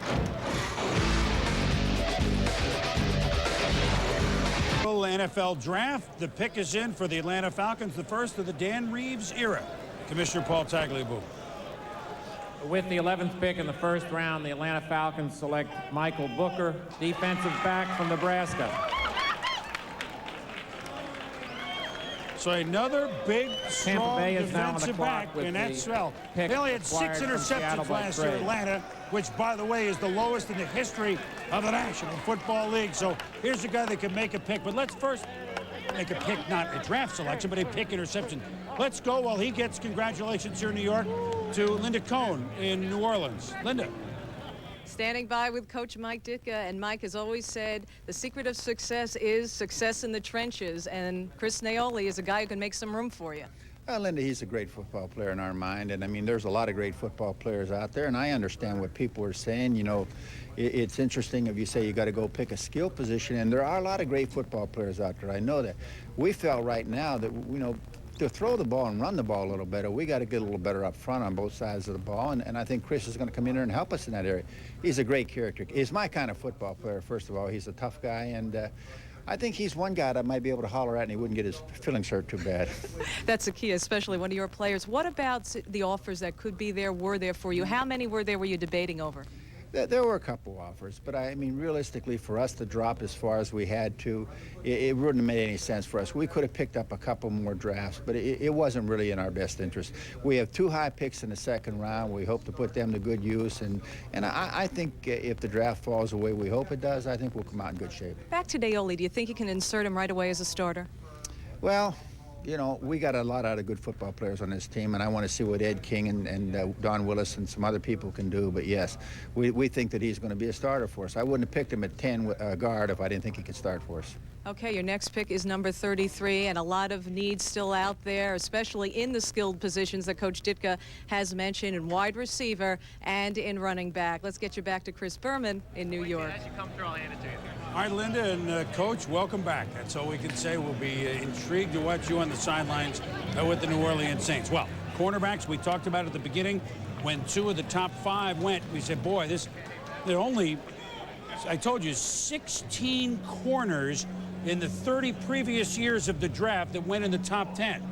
3 in the top 10 today. Springs, Westbrook, Knight, and now Michael Booker, who at 6'1" is a big corner, Mel. He's a big corner. He's got tremendous athletic ability. Technically needs to improve a little bit, but you can't teach the kind of size, speed, and jumping ability that Michael Booker has. He's going to get better with pro coaching. You know, pretty good tackler. Guy that will come up and support. Of course, he has that strong 205-pound frame. You see him in coverage. He makes some plays at Nebraska. Technically needs some work. There's no question of pro coaching will enhance his ability. This was the big game for him. The Florida game when Nebraska won the national title, had a big interception here, had a couple pass breakups. In fact, set a Fiesta Bowl record, I think 4 pass breakups in that game. He's the kind of guy who's going to get better and better. Good physical ability. Still, though, just a little early for these corners. I mean, everybody's forcing these corners up when you have so much depth. Obviously, these teams felt like they were better, significantly better than the other guys, but I still think it's a little early even for Michael Booker. You know, Joe, as we just look for a minute at Michael Booker, let's not forget what an exciting day it is for all these young men. They're here in New York, first-round pick. They put on the hat.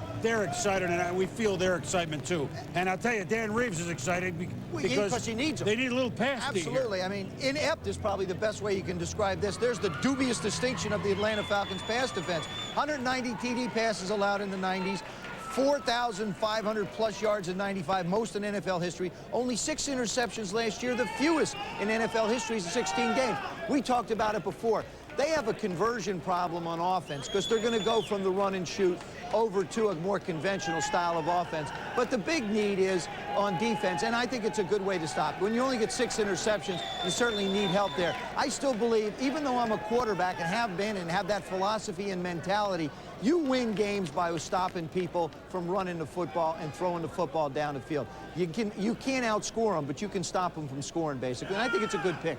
Well, Booker now with the commissioner right there and all smiles around. But let's head up to our Bristol studios with Chris Fowler and Coach Gottfried and Ron Jaworski. And here, Big 8, DB. Hi, surprised? A little bit, but here's a guy, Michael Booker, who Mel alluded to that Fiesta Bowl national championship win for Nebraska. Basically was a nickelback in that game, ended up being the defensive MVP. Had a fairly quiet senior season unless you were a fan of Big 12 football or a receiver. You talk to receivers like Ray Caruth, the guy we expect to go in the first round. He says Booker is the best corner he ever played against. And he played against Chris Canty and Bryant Westbrook in that conference. But he said the strength of Michael Booker, the ability to lock up a receiver on the line of scrimmage, you just couldn't get away. You couldn't separate from him. Mike, I guess that's what what Atlanta likes about him is he goes from the black shirt defense of Nebraska to the black jerseys of the Falcons. Yeah, Chris, no question when you look at the numbers on the Atlanta Falcons defensively, they were horrible. I mean, Dan Reeves had to make a decision. Do you go defensive line, linebacker, secondary? He decided to go secondary with his 4-3 defense because he's going to face the likes on the receiver sides of a Jerry Rice or an Isaac Bruce at this position. So he comes in with a Michael Booker here, and as we see, he's a big, tall, strong guy. Can get in the bump and run position right here up in the corner, jam at the face, and not let him release off the ball. And I think that's critical when you want to start your defense, is not to let the receiver off the ball. If that happens, now you get the rush from the outside from your backers or a good push up the middle from your tackles. I think Michael Booker is a good choice by the Falcons and Dan Reeves. Mike Gottfried, last year we had our first defensive back chosen at number 11 when the Saints took Alex Molden. Now in the top 11 picks, 4 corners already. What's the impact on the rest of the first round? Well, everybody's trying to stop those good receivers, and when you look at all these corners going, it's going to move a kid up named Chad Scott from Maryland because he loves to play bump and run. He's a good zone guy, and I think his stock will rise now because all these corners going. He's been overshadowed in that Nebraska defense with Wistrom and Tomich and Terrell Farley, but on this day, it's the reshuffling of the pecking order, and Michael Booker is the big defensive star for Nebraska. Now that oft-traded 12th pick up next back to New York. All right, Chris and gang, thank you very much. Let's go up to our practice field, if you will, and then go over to Sterling Sharp. A big corner, Michael Booker at 6'1". Poses different problems, obviously, than some others would. Well, I tell you what, Chris, the one thing that Booker brings to, if you watching tape on him, is he baits a lot of quarterbacks into throwing the ball at him. And the one thing being a big corner in Atlanta, that was 190 touchdown passes was in 112 games. He's got great form. He uses his feet very well. He baits quarterbacks into throwing the ball. See the little stutter step and hesitation right there to make the guy look like he's open? And I think that's one of the things he is not going to have to worry about in the NFL, because playing for the Falcons with the one thing that's going to happen with Ray Buchanan on the other side, he's going to get an opportunity to have balls thrown at him. But the key with Michael Booker is his feet. Because what he does is, and even if you saw him in the zone coverage, he uses his feet very well to stutter step and lull quarterbacks to sleep. He's also very strong upper body to jam the Isaac Bruces and the Jerry Rices, get his hands on them and be able to molest them a little bit so he can keep them from getting open down the field. 190 touchdown passes in 112 games from Atlanta, Boomer. I think this is a great pick for the Falcons. I think Sterling just had the most fun that he ever had on a gridiron. There's no question about that. Tom, defend yourself. Well, the times, they are a-changing in Tampa Bay. They have their 2 first-round selections they're on the clock right now. 7 minutes plus to go. And my God, they've gotten rid of those orange unis, which we've grown to love over the years. Here's the new Buccaneer helmet. My goodness.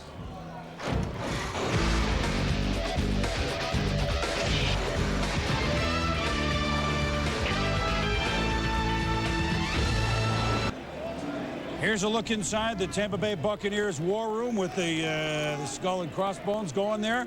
The new look of the Bucs, Tony Dungy in there trying to change things around. Let's go to Andrea Kramer. Andrea, what do they got on their minds? Offense. You're right, Chris. No question about that. Tony Dungy told me this morning, we need weapons. We need to score points. No question about that. They are the worst ranked. They were the lowest scoring offense in the league last year. A lot of talk I just mentioned about the wide receivers, Yatil Green and Ray Caruth, but there was some question about which one they would prefer. I think, though, that they may, won't be surprised because it was on many people's boards, Warwick Dunn, the running back. I think they could go for him. And what they would have would be a changeup. They have been a team that runs inside the tackle. Certainly Dunn is a totally different threat than that. A little bit of concern about his size, but he has been productive, and that's been the main concern for them. I don't think they wanted to look at potential as much as production, so I think it could be Warwick Dunn here for the Buccaneers at 12, finally making their pick. Chris Berman, back to you in New York.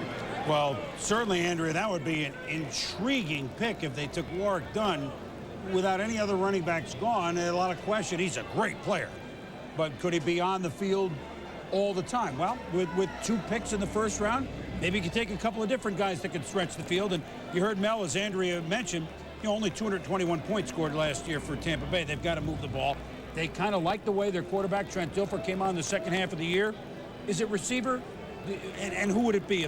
the burner Caruth or the bigger guy 6'2"? Well, they also have Green? the 16th pick, Chris. They have to come away with a wide receiver with one of these two picks. They need to give Dilfer some more weapons. You have Copeland coming off an injury. Teal Green, 6'2½", 210 pounds with great speed. You don't see physical ability in a wide receiver that often like Teal Green's. Ray Caruth is a burner. Those two kids figure to go right in this general area. And like I said, I can't emphasize enough, Trent Dilfer, to continue his development, needs players like Teal Green. I think the other thing you have to take a look at is familiarity also is a very good thing to have. For example, Charlie Williams, who was the wide receiver coach at the University of Miami, is now on Tony Dungy's staff. So you've got a wide receiver coach who knows Teal Green as the individual that I think would be a very good pick for them.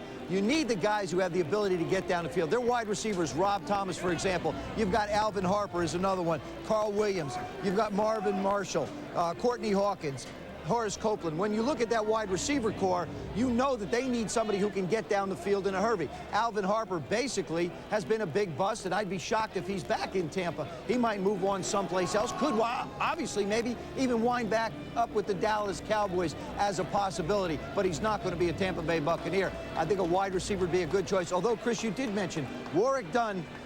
The question on this kid is, can he block, if need be, the big guys on first and second down? I think he can. I think this kid can be a three-down back. I compare him a lot to Napoleon Kaufman with the Oakland Raiders. Not quite as big as Kaufman. But I still think he has that ability. Well, that's one name we could hear. Running back, we mentioned 12 and 16. Maybe, Mel, we can look at the running backs. Well, I think we haven't had one yet. Well, Chris, I think we have to see with Tampa Bay about Eric Rhett. You know, he's coming up last year of his contract. They want to restructure things. Eric Rhett's there. Warrick Dunn blends in very well. You can get him and flank him out as a wide receiver. He's got tremendous hands. Corey Dillon's a 222-pounder, real strong kid. Antoine Smith, we know about his productivity this year at Houston. Warrick Dunn's really a wild card because he does so many things well. Handsparred to over 2,000 yards this past year. And Cedric Shaw, I think, is very comparable to a Curtis Martin. You see a lot of those spin moves, very creative runner, and I think Cedric Shaw is going to be a good second or third round pick for somebody. I got to think if they look size, and I don't know that, Green and Smith. Green, the wide receiver, Smith, the running back, would be their picks. And, well, we'll know in a second. Antoine Smith, the only question about him is he's, what, 24, 25 years of age already. If it's not a question right now, it'd be a question 4 or 5 years from now when he'll already be 30-year-old running back. But he is one great physical specimen at running back, and I got to think Tampa Bay comes away with him in one of these two picks. Here's their first pick, 12th pick overall. Let's go to the commissioner.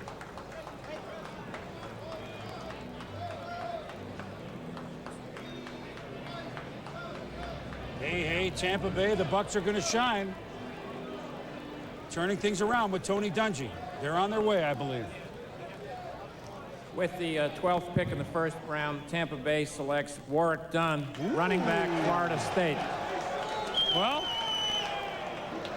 Joe, they obviously feel the he's Houston Oilers are now on the clock. Well, I think Andrea put it very well, Chris. What you're looking at, you look at potential in some people. You know, you got potential in Teal Green and a little bit of production. He's been nicked a lot, hasn't played a lot of football at the college level.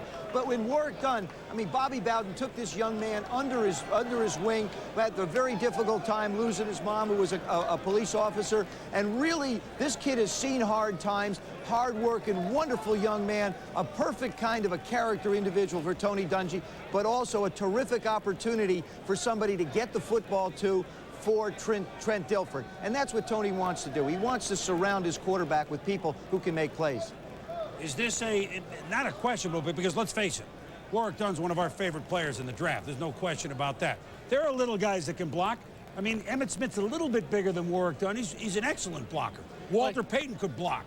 He's smaller than that, but do you have questions there? No, I think this is a great pick for Tampa Bay. They need weapons. They need all-purpose creativity, and I think you're talking about a guy who can catch the ball like a wide receiver, Chris, down the field. What he's not is a return man. He only had 4 kickoff returns as a true freshman, nothing the rest of his career. And he can expand his game a little bit and be a return man. He can add to his value a little bit. Having Rhett, having Allstott, now you can feature in a guy who you can flank out. You give defensive coordinators a headache trying to prepare for this offense, especially knowing that you'll have to have the 16th pick coming up. I think, Joe, a word you mentioned is production.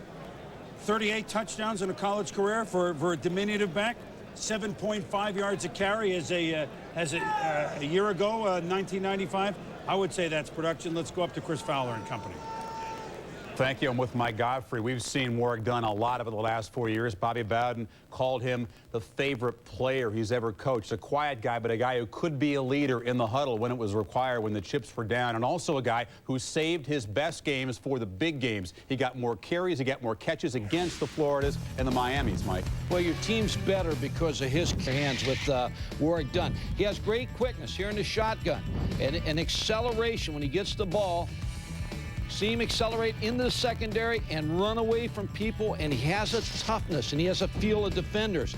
Pass blocking's not a problem. Barry Sanders is only 5'8", 200 pounds. Here's a good block. He takes a lot of pride in his pass blocking. Here's the hidden value. A running back that can go downfield and make catches downfield. He has soft hands, Chris.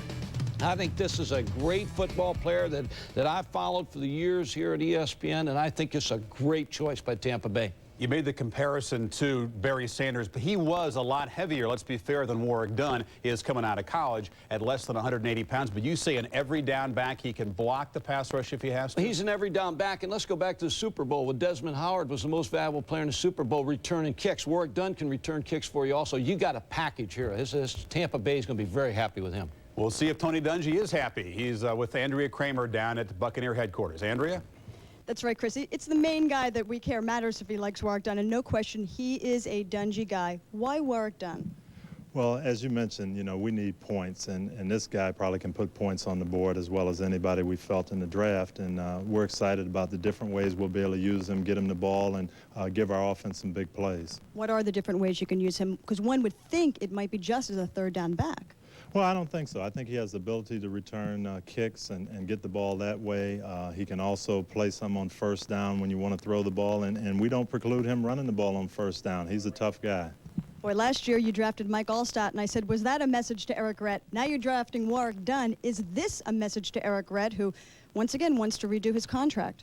No, it's not a message to Eric at all. We're happy with him, and he's been here working out. We got Warwick for his ability to put the ball in the end zone, and that's what we feel good about. Is the size a concern? Not really. You know, you obviously like bigger guys, but he's been tough. He's run the ball against great competition, and he's had his best games in the big games, and that's what you like. So if you stay at 16, and actually, have you had some calls about the 16th pick? We really have. We've had quite a few people calling about that pick. We're not sure what we're going to do, but we are entertaining calls right now. And if he stays at 16, I think they could look for more points to be scored, more offensive weapons. Right now, let's go to Chris Fowler in the studio.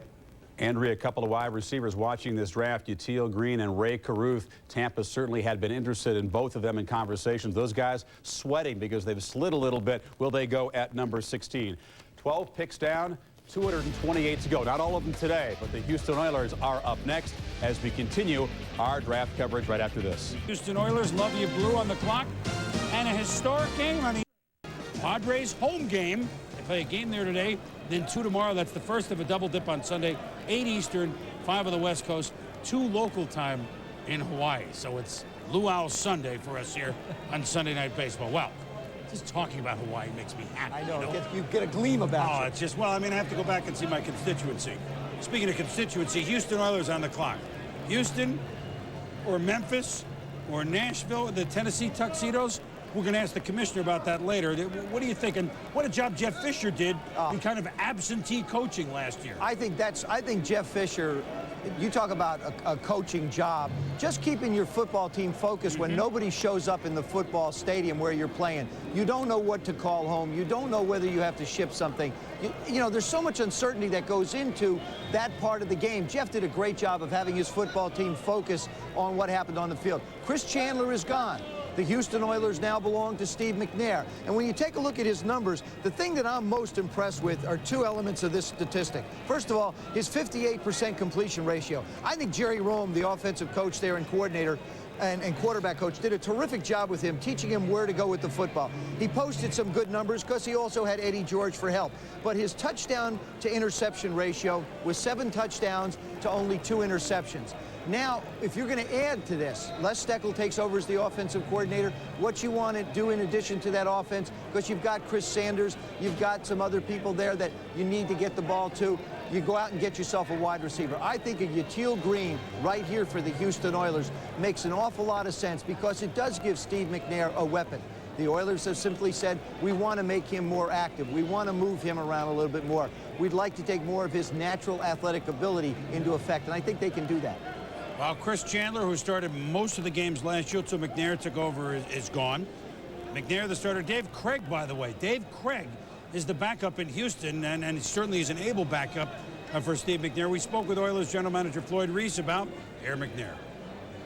We knew it was only going to be a matter of time. Steve has come along very, very well. He's already gotten a lot of time with Les Steckel, who's going to be our new offensive coordinator and quarterback coach. They feel very good about each other. It was one of those, it came a point in time. You know, now's the time to do it. Everything seemed to fit. Chris had some value. There was a shortage on the market. We saw a chance to pick up a couple of draft choices, and so we went ahead and did it.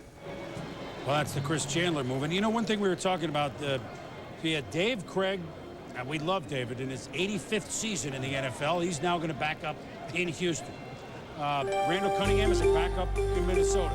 Warren Moon is a backup with now the Seattle Seahawks. Boomer Esiason in Cincinnati. Right. Like these moves? I love these moves. I think that what coaches realize is if you get a starter hurt, for example, and you're faced with a 3-game situation where you have to play somebody, you want somebody who can go in and win football games for you, not be a stopgap. And that's exactly what they've done, Chris. They've gotten people who can go out and win games for them. Good veterans, good moves by the coaches. And of course, David Craig has outlasted his college now by how many years? Milton College gone, 5 and or then 6, David is still chugging along. Well, it's still chugging along in Dallas. There's our Chris Myers. They getting antsy down there yet, Chris? Well, they're working the war room in Dallas, closer in Texas. In Houston, Chris, we're keeping an eye on what the Oilers are doing. The reason they're using up so much of the clock is they were very disappointed when Michael Booker was drafted by the Atlanta Falcons. That's the corner they wanted. Also, Tom Knight. They thought that either one of them would be there at 13. They're both gone. They want a corner. They have only 2 legitimate cornerbacks on their roster. As you see, the corners that have been chosen, the run on the corners in this first round, they don't believe there is a corner value at 13, so they're trying to trade out of that position and still pick up a corner, or they could possibly go Ray Caruth, wide receiver, or Rudd at linebacker. That is the debate at this point. We'll keep an eye on things in Dallas. Now for more on Houston, let's go back to Chris Berman in New York. Chris, so the Oilers have to reshuffle. It's their job. That's what they do. Oilers. Receiver, I mean, they get value, Mel. Well, they do with Yatiel Green or Ray Caruth. And I think the interesting thing here is the talk's got to be Tony Gonzalez. Does Kansas City still get him, Joe, at 18, or does somebody trade ahead of Kansas City? He slid down just a little bit. But certainly Chris Sanders, the wide receiver, opposite Sanders, you had Willie Davis. He struggled a little bit with consistency. I think a wide receiver for McNair to work in with Sanders, I think, would be a plus. Dwayne Rudd, a linebackers, dropped down a little bit because I think people really don't know how to fit him into their scheme. And of course, Houston did sign Lonnie Martz in free agency. We are now looking at 2 hours into the draft. We've had 12 picks, which, by the way, is pretty quick. Pretty quick for the upper part here of the first round. We are in the theater in New York for the 62nd annual NFL selection meeting. And as Chris Myers was just mentioning, it appears that the Oilers have made a trade with the number 13 slot. So here's the trade card. Here's Kansas City, and we know what that means. With the 13th selection in the first round, Houston has traded its pick to Kansas City. The Kansas City Chiefs have selected Tony Gonzalez, tight end, University of California. We'll announce the details of the trade in a minute. So, Cincinnati Bengals are now on the clock.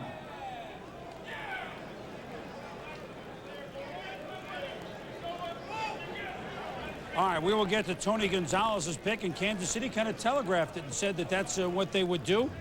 And they did it. They went up and they got their tight end, Tony Gonzalez, one of maybe 3 California players in the first round, at least 2 that could be chosen. But we're going to a little bit of new technology here with our draft coverage. 18 years, you got to improve on something. Now with our Sprint video conferencing, we welcome in Joe Bugle, the Raiders. Good morning, Joe. Good morning, Boomer. How are you? All right. There was all sorts of talk that you guys were wheeling, dealing, etc. But you happy with where you ended up? Oh, extremely happy. And we listen to everybody. You know, I mean, we gather a lot of information, but we're very, very pleased with our pick. And, you know, in Raider philosophy, you dominate on defense. That's the most critical thing, and we felt we got a dominating player in Darrell Russell. Well, did Darrell Russell, now do you put him outside? I mean, is Chester McLaughlin still a factor? Obviously, he's a factor. I mean, you line them all up on the defensive line. Can Russell go either in or out, Joe? Yeah, Russell in college played both defensive tackle and defensive end, Boomer, and he's a highly impact football player, and we certainly felt that he was the best football player in the draft. And we put ourselves in a great position at the #2 pick, and we certainly feel very, very proud that we had a chance to pick Darrell. You got Jeff George playing quarterback for you this year. He's had mixed success where he's been. Why will he be different as a Raider for you? Environment, Boomer, the environment. You know, you put a young man, a great football player in a Raider environment, they have a tendency to do a real good job. So, yeah, we certainly have high expectations of Jeff George. In fact, we already went through our first draft with Terry McDaniel, Jeff George, and Desmond Howard. Do you think that, there's always pressure on being a head coach. You've been it before with Arizona, you know about it. With the Raiders kind of disappointing, and you were there, you know, when they kind of didn't add up the last couple of years.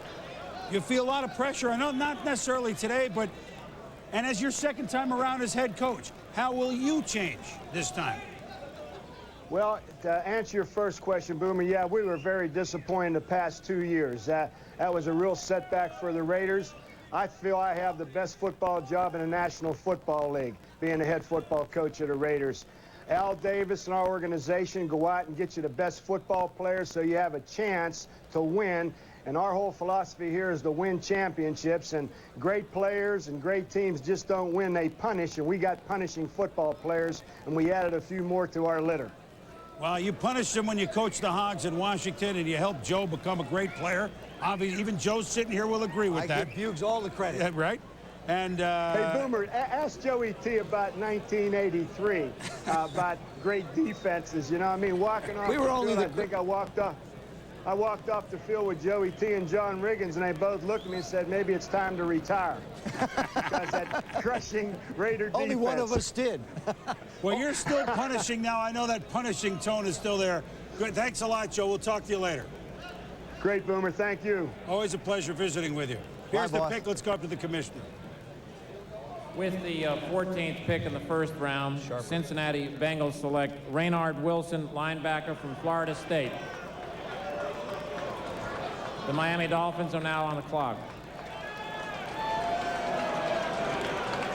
Wow, the Cincinnati Bengals. Now this, as far as sheer player, as far as a guy whose motor runs every play, some people, Mel and Joe, describe Raynard Wilson to me and some of my bird dogs as one of the, as maybe the hardest player in the draft. Do you agree with that? Well, I think when you look at his motor, and I think Bill Parcells raved about Raynard Wilson, the kind of effort he gives you. Cincinnati with Dick LeBeau, they're going to be 3-4. How are they going to work Raynard Wilson into that mix? That's going to be the question here. Certainly a guy that played opposite Bull Ware and did a good job. I also think that you have to take a look at the great job that Bruce Koslet did with this football team. They were 7-2 through the latter part of the 9 games of last season. He really turned the corner for this football team. And I felt like Dave Shula really had it started in the right direction, and Bruce Koslet took it on. Now I think they're just going to build on. Like, again, you've got Jeff Blake and Boomer Esiason at the quarterback position. They know how good they are on offense. Defensively, they feel like with Big Daddy, now another defensive end, you're just starting to add that youth and that speed to a defense that can really make some plays for you. Well, here's a guy whose motor runs Wilson all the time. Let's go back to what the move the Kansas City Chiefs just made. Joe Bugle's team, the Raiders, last year traded up in the first round to get a tight end. Ricky Dudley needs to hold on to the ball a little bit better, but he's a great athlete. Speaking of great athlete, we go up to Chris Fowler and company. Tony Gonzalez, basketball player for Cal, football player for Cal. We really don't know how great a receiver he could be. I mean, he's maybe more athletic than even a Keith Jackson was coming out of college, and we know he's been a great productive tight end over the years. I know you mean Gonzalez, the great athlete, not anybody on our panel right here. Wait a minute, I resemble that. Guys, you were used to having players stock rise in March, but that's at the individual workouts with the NFL teams. It's not stock rising on the basketball court during the NCAA tournament, but that's what happened with Gonzalez. Here's a guy who came in, showed that he could play basketball, not as a football player, but as an agile two-sport athlete. Mike, let's start first on the football field, what he did for Steve Mariucci. Well, Chris, he's a fast and athletic tight end, and you watch his speed and athleticism as he gets down the field, makes the catch, and then avoids the tackle, and then picks up yardage. You see the athletic ability of Tony Gonzalez. Basketball player, Marty Schottenheimer went to the Cal-Stanford game, was sitting in the stands, watched him play. You see his quickness, he changed of direction, his body position. You see a lot of things in the basketball game. As far as a tight end, you want somebody who can release and get up the field and run the corner routes deep down the field and then beat two deep coverage down the middle. And he's played in the West Coast offense, so he's ahead in that part of the game, and he's a good pick. You saw Ricky Dudley, of course, the tight end drafted a couple of years ago out of Ohio State. He also played basketball. Gonzalez, though, much more of a two-sport athlete, a much better basketball player than Dudley was. Now, Jaws, I know Schottenheimer's not concerned with that touch on the baseline jumper or the rebounding ability. How will he use Gonzalez to make his offense? Well, Marty probably has a good offseason program where they play basketball games, so they could probably use him in that regard also. But I spoke to Carl Peterson on Thursday, and he really wanted a tight end, and Tony Gonzalez was the guy that they really targeted. And what not only does he really give you the ability to block, he's a fine blocker, but what really helps the West Coast offense is getting the football down the field. And when you look at the set right here, this will be Tony Gonzalez right here in a tight end situation, nickel passing. And what we're seeing predominant now in the NFL is a man under. All these people are man-to-man with everybody. As you can see, they're all single up, and they split the safeties to cover these areas of field.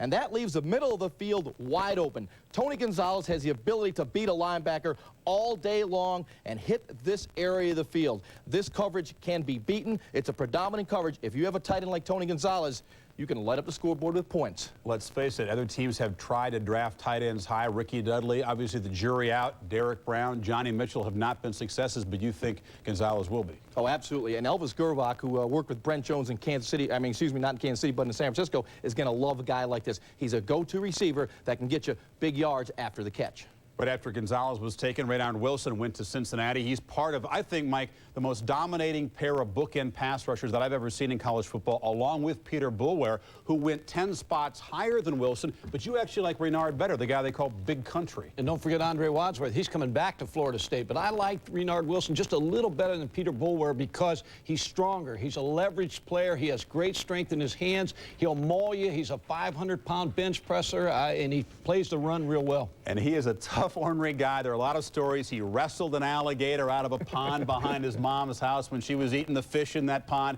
He's grabbed possums and scared teammates on the Florida State campus. Raynard Wilson, he has earned the name Big Country. He is a big, strong guy. Back to our big guy in New York, Chris Berman. I don't know if I've wrestled with alligators yet, though, or snatching possums, but Houston and Kansas City played a little possum, and let's clean up that trade for you. So, for Kansas City moving up 5 spots to get the selection, allow them to pick Tony Gonzalez. The Oilers get a 3 and a 6 out of the deal, and the two teams swap 4 with the Chiefs moving up a tad. But the Oilers get a couple of picks to drop down 5 spots. Now, Cincinnati Bengals, Tom, your hometown. Raynard Wilson, tough player, wrestling with alligators for the Bengals. Is it perfect or what? For a guy like this, he's a dominant defensive end who you can use as a linebacker type. I think the thing that you noticed when you watched Boulware and Wilson is that even though Boulware ran about 0.2 of a second faster, oftentimes they would get it to the point of attack or get to the quarterback at the exact same time. You're talking about a guy who has a little bit longer arms, a guy who gets great leverage at the point of attack. As we take a look at him, he's also a very smart player. You watch him, this is another guy who has excellent technique. He won't get too far upfield where he runs himself out of plays. You'll see him fall back inside, be able to make plays downfield for you. He can also double as a speed rusher because he's quicker than he is faster, but you see his strength right there. The thing that makes him a great player, and coaches always talk about the ability to force a turnover. What makes this guy be able to force a turnover is that when he aims for his spot, when he wants to hit you, he gets his butt up under him, and he aims for a spot behind the guy he's going to tackle. So this is a guy who, for Cincinnati, is going to create a lot of turnovers. Tommy, I can't believe he didn't take that opportunity to return the favor to Sterling and just slug him there. I don't get it. I guess you guys have been teammates too long, right? Well, Jimmy Johnson on the clock with the Miami Dolphins. We'll take a look at the war room right now. And we've gotten accustomed to this scene as certainly when Jimmy's years, his Super Bowl years with the Dallas Cowboys, Now we brought War Room Cam along with Jimmy and his tropical fish down to the Miami Dolphins. The Dolphins were an 8-8 squad last year. His first draft a couple years ago, well, not his first draft, but from 2 years ago, the 95 draft, there are just, what, one player left from that draft? So he has really changed things over and looks to do a lot of the same, Mel, because as Chris Mortensen mentioned, when we come to the third round, the Dolphins, don't forget, will have 4 picks. They will, and I think when you look at the best available players right now, you're going to see a lot of quality still on the board. It's good for Miami, good for Tampa Bay, good for Washington, good for Houston. All those teams are positioned to get quality football players. When you look at the best available players, Yatil Green, Jim Druckenmiller. Does he go here? Does he go to the 49ers? Caruth, the speed receiver, Rudd, an outstanding all-around linebacker, Corey Dillon, the power runner, and, of course, Jamie Sharper, a true outside backer. When you look at the rest of the players, Antoine Smith, we know about his capabilities, LaFleur, Wiley, Tarek Glenn, that bookend left tackle, is going to get better, only 20 years of age. Damon Denton, an outstanding pure guard, a former defensive tackle. I think you're looking at a lot of quality, and those teams that move down and those teams still waiting, like the Washington Redskins particularly, are going to see a lot of good defensive players still there. Well, certainly Jimmy Johnson worked the draft, and that's why the Dallas Cowboys won the 3 Super Bowls, 2 with Jimmy there, and, of course, the 1 with Switzer. He's working the draft now with the Dolphins. Working for us down in Miami is Chris Mortensen, and I guess Jimmy really had about 3 or 4 or 5 ways he could go, but several of the players that he was looking at are already gone, right, Morton? Well, no, I think he had 3 or 4 that were still there. I think Renard Wilson certainly would have been a guy he would have considered, but, you know, to me, Jimmy always looks for value here, and he could trade out. He's been on the phone, but there's a playmaker on the board, and he was at the top of Mel's list there, Yatil Green, University of Miami. Some think he could be another Michael Irvin, and Jimmy knows what type of success he's had there, but certainly Jimmy, I think, is going to be pleased because he felt this draft was going to fall his way at this 15 spot. Chris? Well, I find it interesting they're looking at the map there. I don't know if they're going to look for a player in Utah or that was Arizona, New Mexico. I don't know, maybe that's a clue. We're looking for clues at this point. Well, what they're trying to do is they're trying to figure out where they're going to ship somebody. Right. I mean, when you look at Jimmy, and it was mentioned earlier, Jimmy likes to control the draft. He controls it with picks. And what he's doing is he's built the Miami Dolphins basically with 3rd, 4th, 5th round picks. The first round to him is not necessarily one where he can get quote-unquote value. He may get a good player, but he needs somebody to come in and play for him. He's made it clear to a lot of people. You come in, you work hard for me, you're going to play. We saw it with Zach Thomas last year. You don't have to be drafted high. All you have to do is show me you can get the job done. Again, this is sort of one of those situations where you hear the name Yatil Green again. Down in Miami, it works for him if it's a possibility. Well, Jimmy on the phone. You saw Bob Ackles in the shot a moment ago. The Dolphins have about 5 minutes to make their pick. We'll be back. In New York, the Dolphins have made their selection. Could be dinner.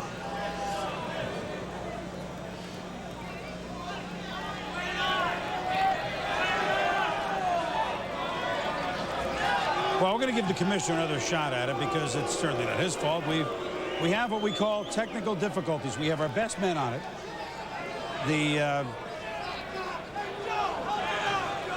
Change. All I do is change. This is why we have backup mics. Who do you think it's going to be, Chris? This is why you need good backups for the entire season. I told you that. That's why I talked about those veterans.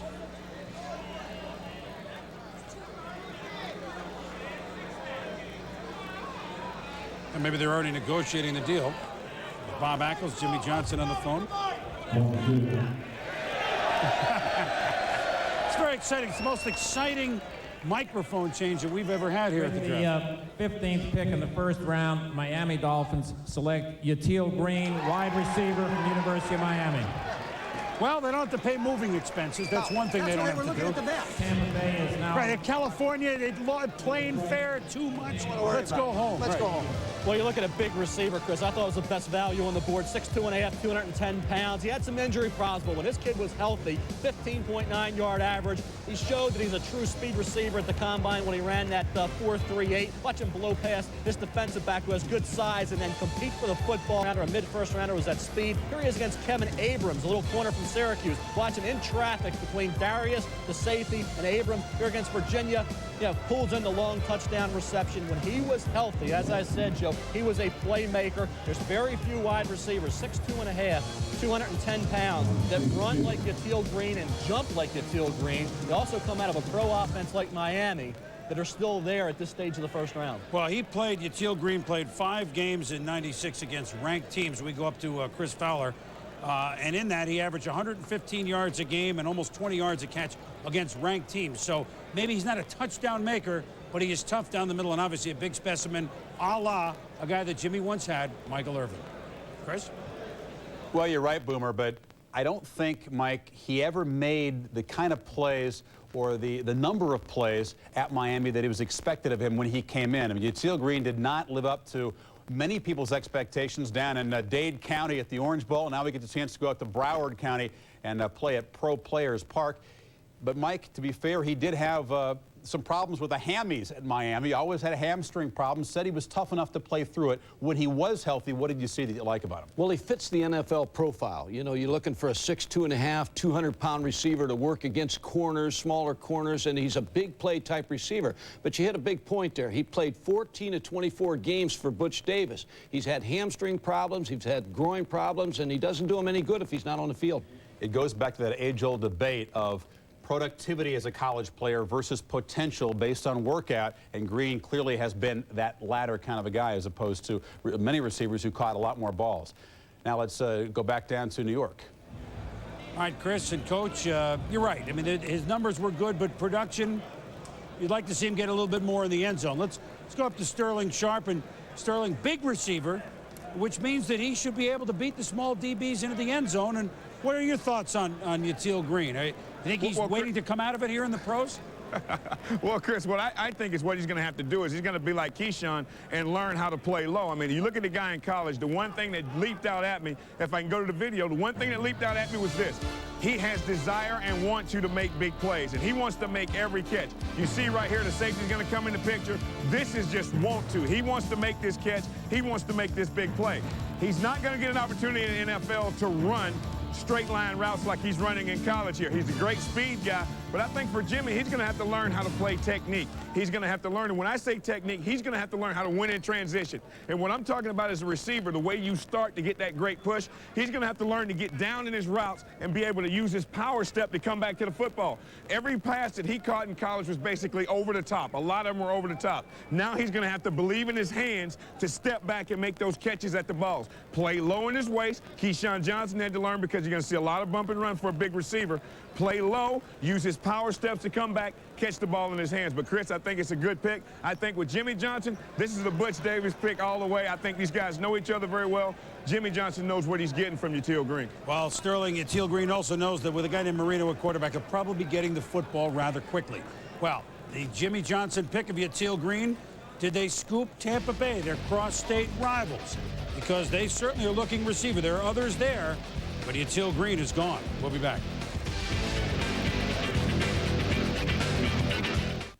Looking for a smart way to earn up to $40,000 for college? Call 1-800-USA-ARMY and ask how to qualify for the Montgomery GI Bill, plus the Army College Fund. Now, $40,000 for college. If your parents can't afford $40,000 for college, ask your uncle. The Montgomery GI Bill plus the Army College Fund. Now, $40,000 for college. Call your recruiter to find out how to qualify.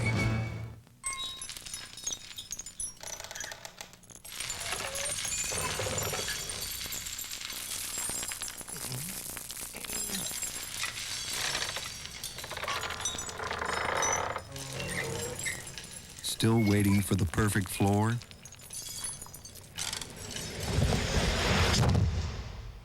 Ooh. New Formica flooring. Looks like wood. Wears like iron. Hey, wake up! Wake up! This is my McDonald's. This is an Egg McMuffin. And this is the greatest thing to happen to breakfast since the Egg McMuffin. We call it a my-size meal. Buy any drink, any size. Coffee, soft drink, orange juice. And hash browns. And get one of 4 hot breakfast sandwiches for just 55 cents. Look at all these sizes. 55 cents, in honor of 1955, the year it all began. Any size, every day. If this doesn't get you going, go back to bed. This is the sound of small businesses doing more business with Fridays free from Sprint. Call now, and your business can get long distance on Fridays free until the year 2000. Call 1-800-598-5000, only from Sprint Business. The Michelin X1, with a 6-year unlimited mileage tread life warranty, gives you better wet traction than any rain tire plus Michelin control in most driving conditions. After all, it hasn't rained that much in years. This ESPN special, the 1997 NFL Draft, is brought to you by the owners, managers, and crew who proudly call the McDonald's in your neighborhood My McDonald's. And by Michelin X1, because so much is riding on your tires. We're halfway through the draft of the first round, at least here in New York. The Dolphins have selected Yatil Green, and the Tampa Bay Buccaneers are on the clock with their second #1 pick of the day. They went up to go down. The Tampa Bay Buccaneers went from the number 8 hole to the 6 hole at one moment to move up to get the Jets pick. It cost them a 4th-round pick. However, from 6, they went down to 12 in a trade with the Seattle Seahawks. The Seahawks took Walter Jones, and so they gave up a 4, but they got a 3, and they also got Warwick Dunn to pick in the 12 slot. This now a pick they obtained last year from Bobby Beathard and the San Diego Chargers. The Chargers gave up this year's one to take Brian Still, a wide receiver last year, who they expect big things from this season. An injury plague really was never on the field much last year, but now the Buccaneers are at 16.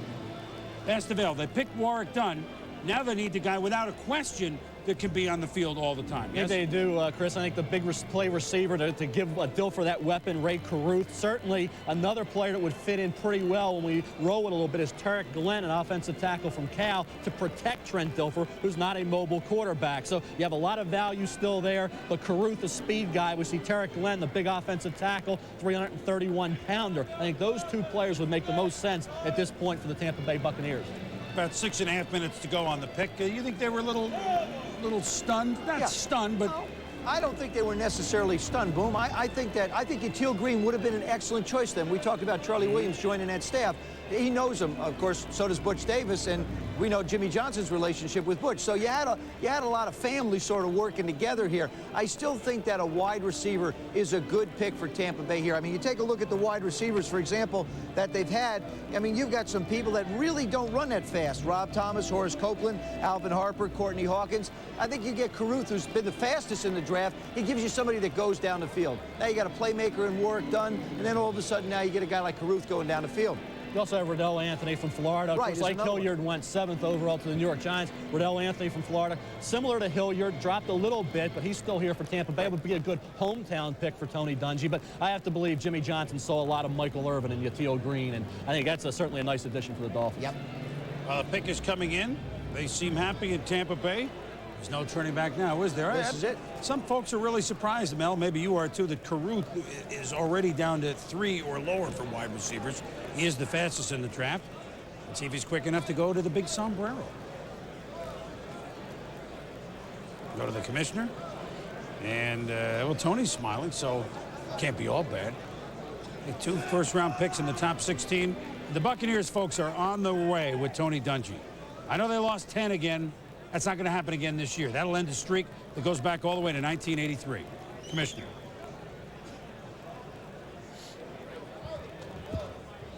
With the 16th pick in the first round, the Tampa Bay Buccaneers select Riddell Anthony, wide receiver from the University of Florida. Well, right position, that's for sure. So the Florida receivers have gone. The Washington Redskins are now on the clock.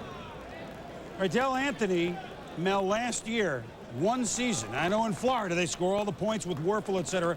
18 touchdowns last season alone as a receiver. Wow. Well, I think just like Hilliard, you're seeing a kid here that has great ability after the catch. You know, he's a big play guy, had an outstanding senior campaign, or junior campaign, I should say. 72 receptions, 18-yard average. We watch him here, and you see the explosiveness out of his cuts, just accelerates past those defensive backs and pulls in the football. There's a lot of experience catching the ball. See him here in the open field. You see a lot of the same things that we saw earlier with Ike Hilliard in Riddell Anthony. It was basically a toss-up all year between these two. Fade round again against Deshae Townsend. Similar type of highlight from Anthony to Hilliard. Of course, Hilliard went 7th. The Buccaneers got Anthony at 16. So they're coming out of a Spurrier offense. They're going to have some adjustments to make. But certainly the Buccaneers had to get a wide receiver for Trent Dilfer. And they also have Warwick Dunn, who can also split wide, both from Florida. Florida State with Dunn, Florida with Anthony. Made a lot of sense for Tony Dungy to go offense with those 2 picks.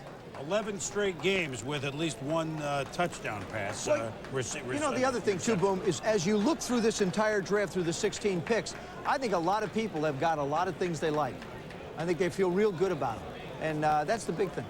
Well, let's go around the league. We're into the second half of the first round. Let's start with Mark Malone at St. Louis. Mark? Chris, pancakes have been added to the menu here as a staple food in St. Louis as the Rams select Orlando Pace with the first overall pick. Now they turn their attention to defense. Only 4 corners have been chosen so far in the first round. They hope a great one falls to them with the 38th pick. Now let's head to Seattle and Hank Goldberg. Well, with the pick at number 3 of Sean Springs, Dennis Erickson can count on he and Willie Williams to provide top coverage at the cornerback position. Put 8 men in the box. That's the defense he likes. He got the tackle he wanted by trading up to the 6th spot with Tampa Bay, who traded with the Jets, and he got Walter Jones. They're happy here. They're relaxed. They have nothing to do until the 5th round, which will be tomorrow. And if it wasn't raining, they probably would be out playing golf. Let's go to Sal Paolantonio in New York with the Jets. Earlier this week, Bill Parcells had just 2 of the top 104 picks, but after some crafty wheeling and dealing, he now has 5. Not bad for a guy who wasn't supposed to be GM material. At the top of the 2nd round, look for him to stay with defense, probably cornerback or defensive tackle. Now let's go to Andrea Kramer in Tampa Bay. The theme for the Buccaneers with the 12th and 16th selections, big play capabilities. Wide receiver Riddell Anthony, they just took with the 16th pick, and Warwick Dunn, the running back from Florida State. Tony Dungy told me, we're hurting Trent Dilfer without speed. They're going to have plenty of it now. Let's go to Linda Cohn in New Orleans. Now that the Saints have their bull wrestler and Chris Naoli on the offensive line, they turn their attention to finding a playmaker at wide receiver or at running back. The question is, will anybody be there at 33 and 39 when they pick next? Now let's go to Chris Mortensen in Miami. Well, Jimmy Johnson loves playmakers, and he didn't have to go far to get when he picked Util Green of University of Miami. Who knows, maybe another Michael Irvin. He still has 9 picks left this weekend. Now let's go to Chris Myers in Dallas. At the request of Jerry Jones, Troy Aikman worked out possible potential receivers for this team. His 2 favorites, Ike Hilliard and Tony Gonzalez, are long gone. Dallas sitting with the 25th pick, considering maybe moving up a notch or 2. They've already had conversations with Tampa and Miami, deals that didn't work out. Dallas may be thinking linebacker, they need to replace Darren Smith, who signed with Philadelphia. Right now, let's go to Green Bay and Gary Danielson. For the Super Bowl champs, the word still is patience as the Packers get ready to get some activity in their war room as the draft is going to come to Ron Wolf and Mike Holmgren. You can see them. They are starting to study. They've opened their books. It's going to be turn for the Packers to choose very quickly. Back to New York and Chris. All right, Gary, thank you. The Washington Redskins are now on the clock. Ronaldo Wynn, defensive lineman, Notre Dame. Could that be somebody they're looking at? We'll investigate the Skins. We return to the Skin Game here in New York.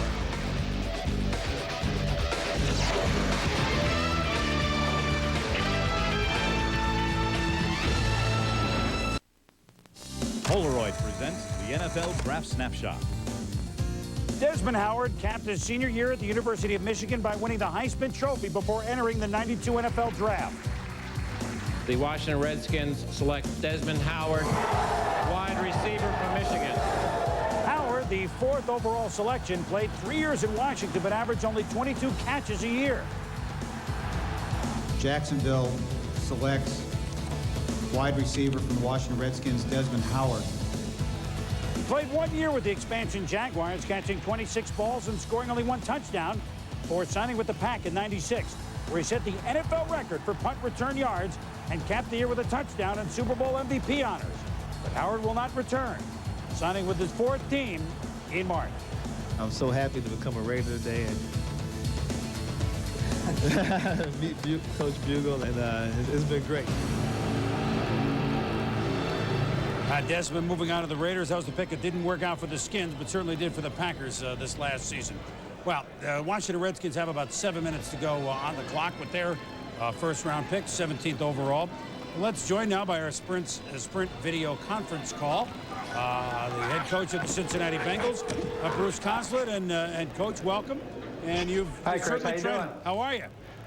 Fine. I imagine you feel you could push the envelope now a little bit on the defensive wall with Big Daddy, Copeland, and certainly Raynard Wilson. He's wrestled with alligators. So linemen should be no problem, right? He's got to tackle Jaguars and Ravens, but Right. I think he'll do fine in our system. Of course, we're going from a 4-man line to a 34 defense, so we need linebackers, and we're going to play him at outside linebacker, and we'll see what happens.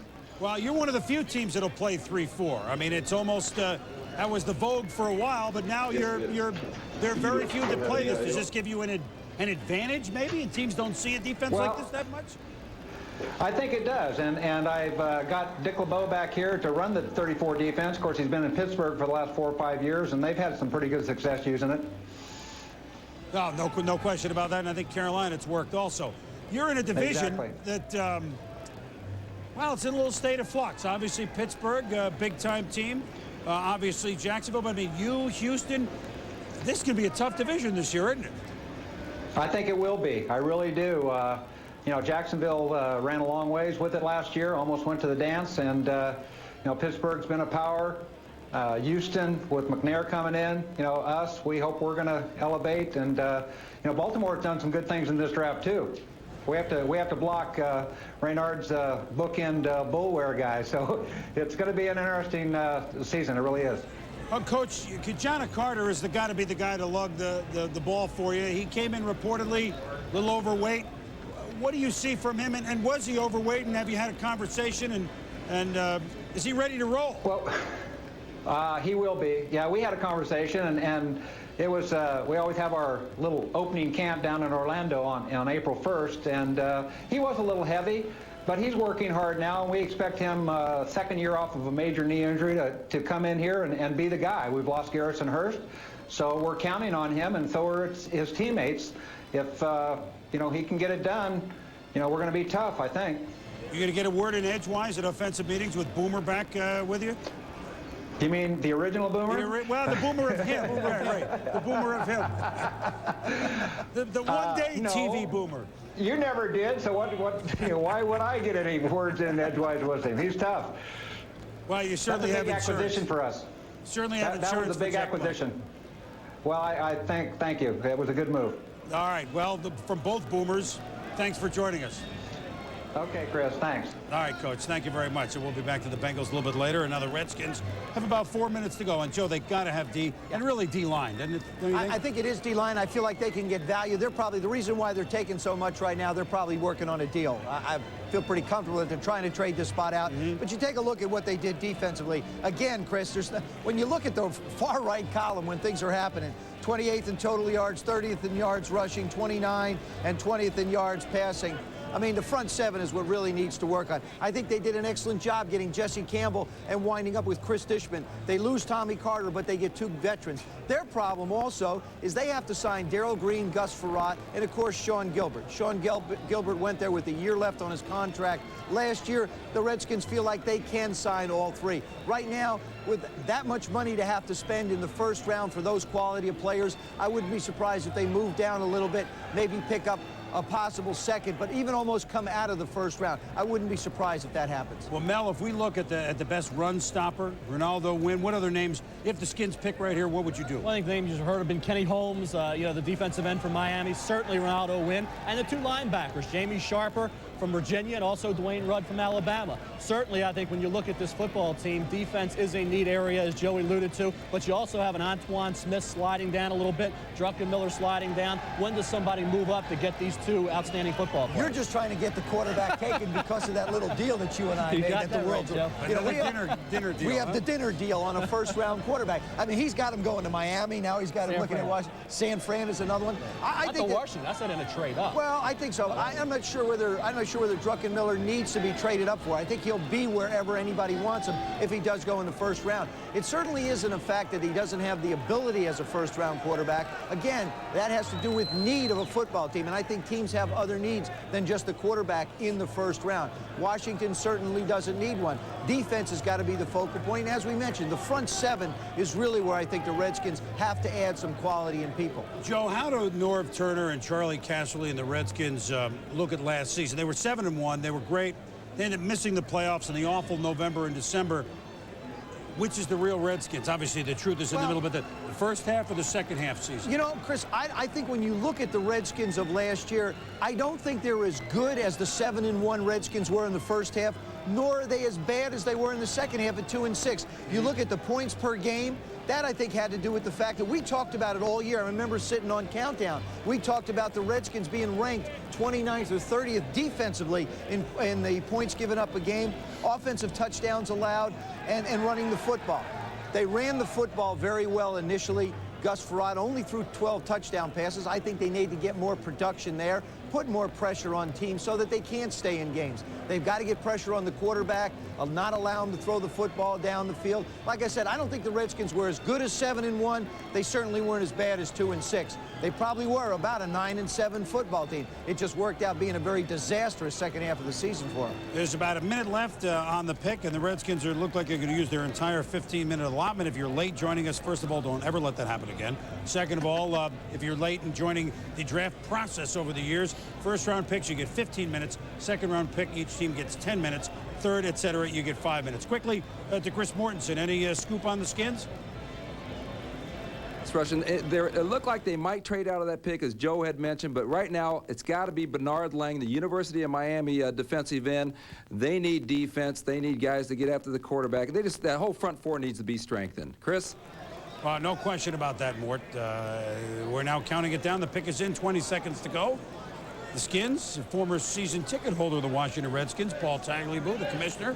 So he's a little bit interested in who the Skins, where they're going to go. Let's go to the podium. Oh, yeah, he's got his own little seat over there, Chris. No, it's good. He's the commissioner's chair. No mic, but we got a seat.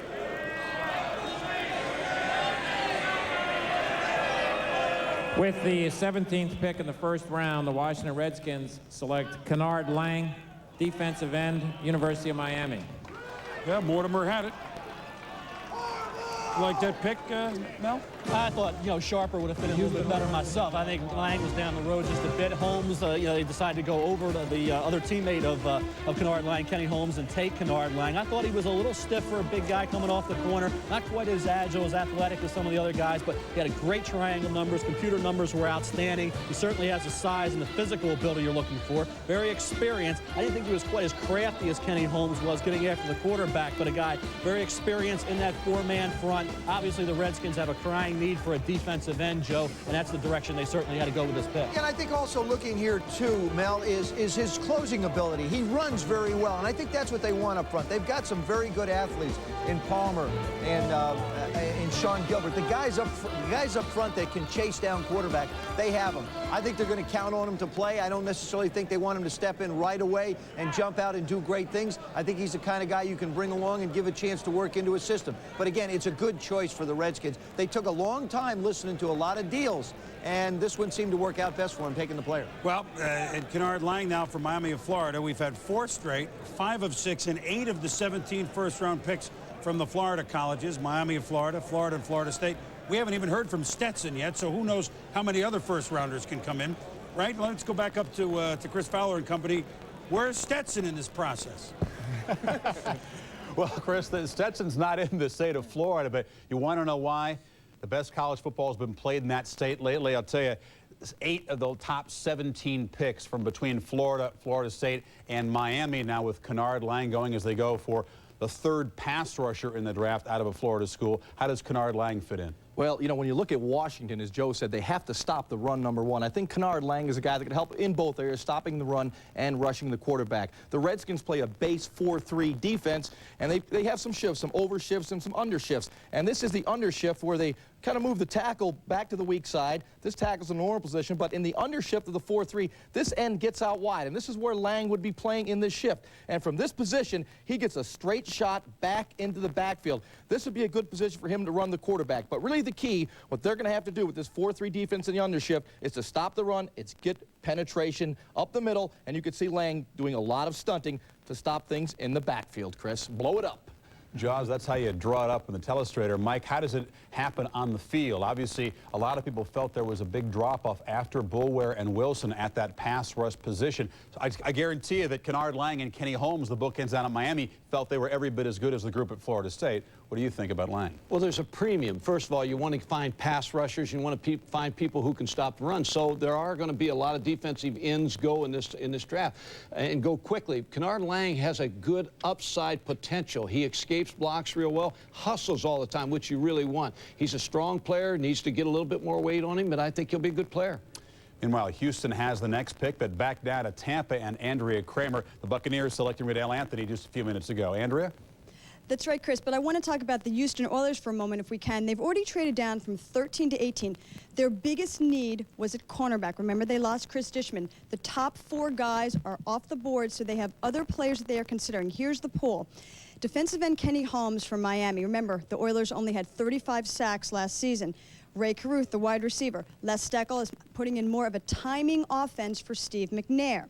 Also remember, the Oilers lost Michael Barrow, the linebacker. He was their second leading tackler that last year. So they're considering linebacker Dwayne Rudd from Alabama. And don't rule out the massive tackle from Cal, Tarek Glenn. Okay, Chris, let's head back to you up in Bristol.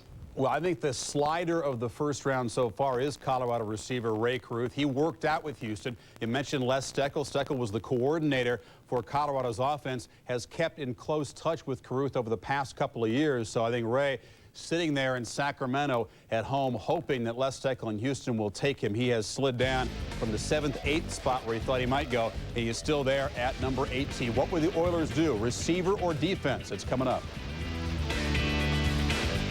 Welcome back to the draft, and one of the fun things about the draft is everybody's an expert, which is why we offered this Sports Zone question. Which of the following players should not have gone in the top 10? Tom Knight got 40% of the vote. Knight did the choice, the corner for Arizona.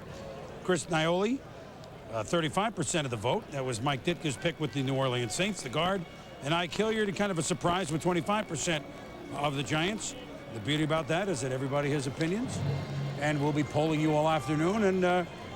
But I don't know that the teams in the war room are really zoning in on what the people in the Sports Zone think. But you know what? It's fun. It's conjecture. It's not a perfect science, that's for sure. Let's go up to a man that understands the world of science. Tom Jackson. Kennard Lang, defensive end, Miami. You like him? Well, Chris, I like him a lot. I think the first thing you need to talk about is a couple of the dynamic duos that we see in this draft, Renard Wilson and Peter Boulware. The same thing exists between Kenny Holmes and Kennard Lang at Miami. It's very difficult to take a play off if the guy on the other side of the field is going 100 miles an hour. This is another guy who has good technique, good speed off the corner. He's able to shorten the corner a lot. I think the one thing that these guys have to work on in terms of technique, and have Sterling step in here a little bit, if you're working on the end and the guy blocks down, whether it be a tight end or whoever, once you come around that corner, you want to look immediately down the football field, find out who's coming at you. Is it the guard trying to log you? You have to work your way outside. Is it the off guard coming and trying to kick out, in which case you have to stabilize? A little bit harder for me to do against Sterling right here. But I think that one of the things you're going to find all these kids they bring a little bit technique than you would normally, but I think they're still going to have to work on it that first year. All right, guys, best 2 out of 3 falls to curfew up there. Let's go down to Chris Mortensen with Jimmy Johnson in Miami. Mort? I am with Jimmy Johnson. Jimmy, you didn't trade the pick, but you did end up with a playmaker. What about Util Green? Hey, well, before I talk about Util, y'all made me wait and watch Sterling Sharp rush the passer. You got to be kidding me. No, anyway, Util, you know, it's truly, you hear this phrase every single draft, you know, you say, well, we didn't think that he was going to be available at that pick, but when he fell to us, you know, we took him. But this is a case. I thought that Util would go a little bit higher than that. We had him as the #1 receiver in the draft. You know, he's 6'3" and he's sub 4'4". He's a playmaker, and I think you know how I feel about playmakers. And it's ironic, we had Butch Davis, the head coach at University of Miami, here with us at the draft, and we discussed Util, you know, probably an hour before we picked him. But again, we didn't feel like he'd be there, and we had an opportunity to move down out of our pick, and that's what I thought we were going to do prior to the draft. But, you know, with Util there, we said, hey, you know, we got to take him because that'll help with Fred Barnett and O.J. McDuffie and, of course, Dan Marino. Is there a legitimate comparison to Michael Irvin? Well, I don't think you can compare because of the production of what Michael has done.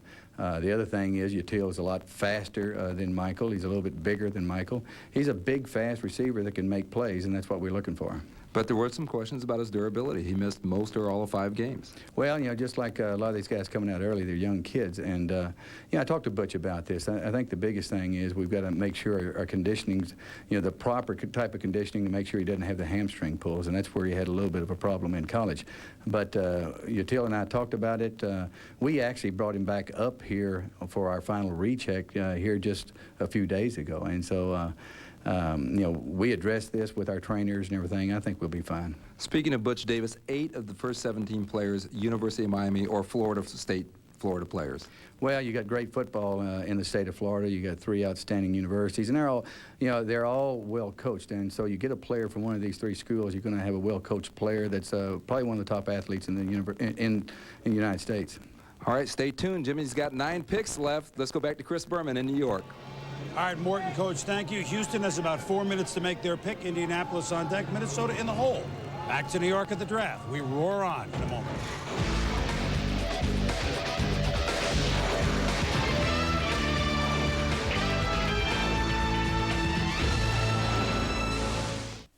We're seeing a lot of this type of repetitive use injury. We call it taco neck syndrome, TNS. The leading cause seems to be people's obsessive... Lost one of the best corners in football. Chris Dishman going to Washington. Yep. This is a division with some big-time receivers. Yeah, we'll take a look at them, Chris. Jimmy Smith, 6'1", Michael Jackson, 6'4", Pickens, 6'2", McCardle, 6'1", Alexander, 6'2", Charlie Johnson, 6 feet tall. You play in that AFC Central, you've got to have some people that can go up against them. I think from a defensive standpoint, the cornerback would be a good addition for him. Well, let's see what the Oilers have in mind. Gene Washington stepping in for the commissioner for this selection. I mean, if Washington's making the pick, it should be a receiver, shouldn't it? It should be. That's. I mean, it will only be fitting. He was such a good one for John Brody at the Niners. With the 18th selection in the first round, Houston, with a pick from Kansas City, selects Kenny Holmes, defensive end from Miami. Well, like we said, it'll either be defensive back or receiver. Indianapolis is on the clock. Well, actually, the defensive end works well for him. I think, the best defensive, oddly enough, the way you help your defensive secondary so much is you put enough pressure on the quarterback where they don't have time to throw the football. He's a crafty pass rusher, Joe. I liked him better than Kennard Lang. I think Houston Oilers definitely get a good football player here. They can really protect that secondary, I mean, you talk about corners. I don't think they wanted to force it. They can get a good corner in the second round. You watch Holmes. He knows how to use his hands, strong. I think he's a guy that was very productive, certainly improved as the year went on in '96. Really finish it off here against West Virginia sacks Chad Johnson. Then he has the great Hula Bowl. Here we see him here almost have a game similar to what Hugh Douglas had out there. He was the sack artist in this game against some pretty good competition, a good week out there. I think the fact that he's so experienced in that 4-man front, such a crafty pass rusher, has allowed him to be a first-round pick. Like I said, I thought at Miami, when you compared Kennard Lang to Kenny Holmes, I thought Kenny Holmes graded out a little bit higher. Yeah, that's what you talked about. I go the other way. I think that, if you want to help your secondary people, put somebody up front. Don't let the quarterback throw the football. And once again, we go to the state of Florida for that pick. And we still haven't heard from Stetson. 9 out of 18 from the state of Florida. When we return, COLTS, Colts.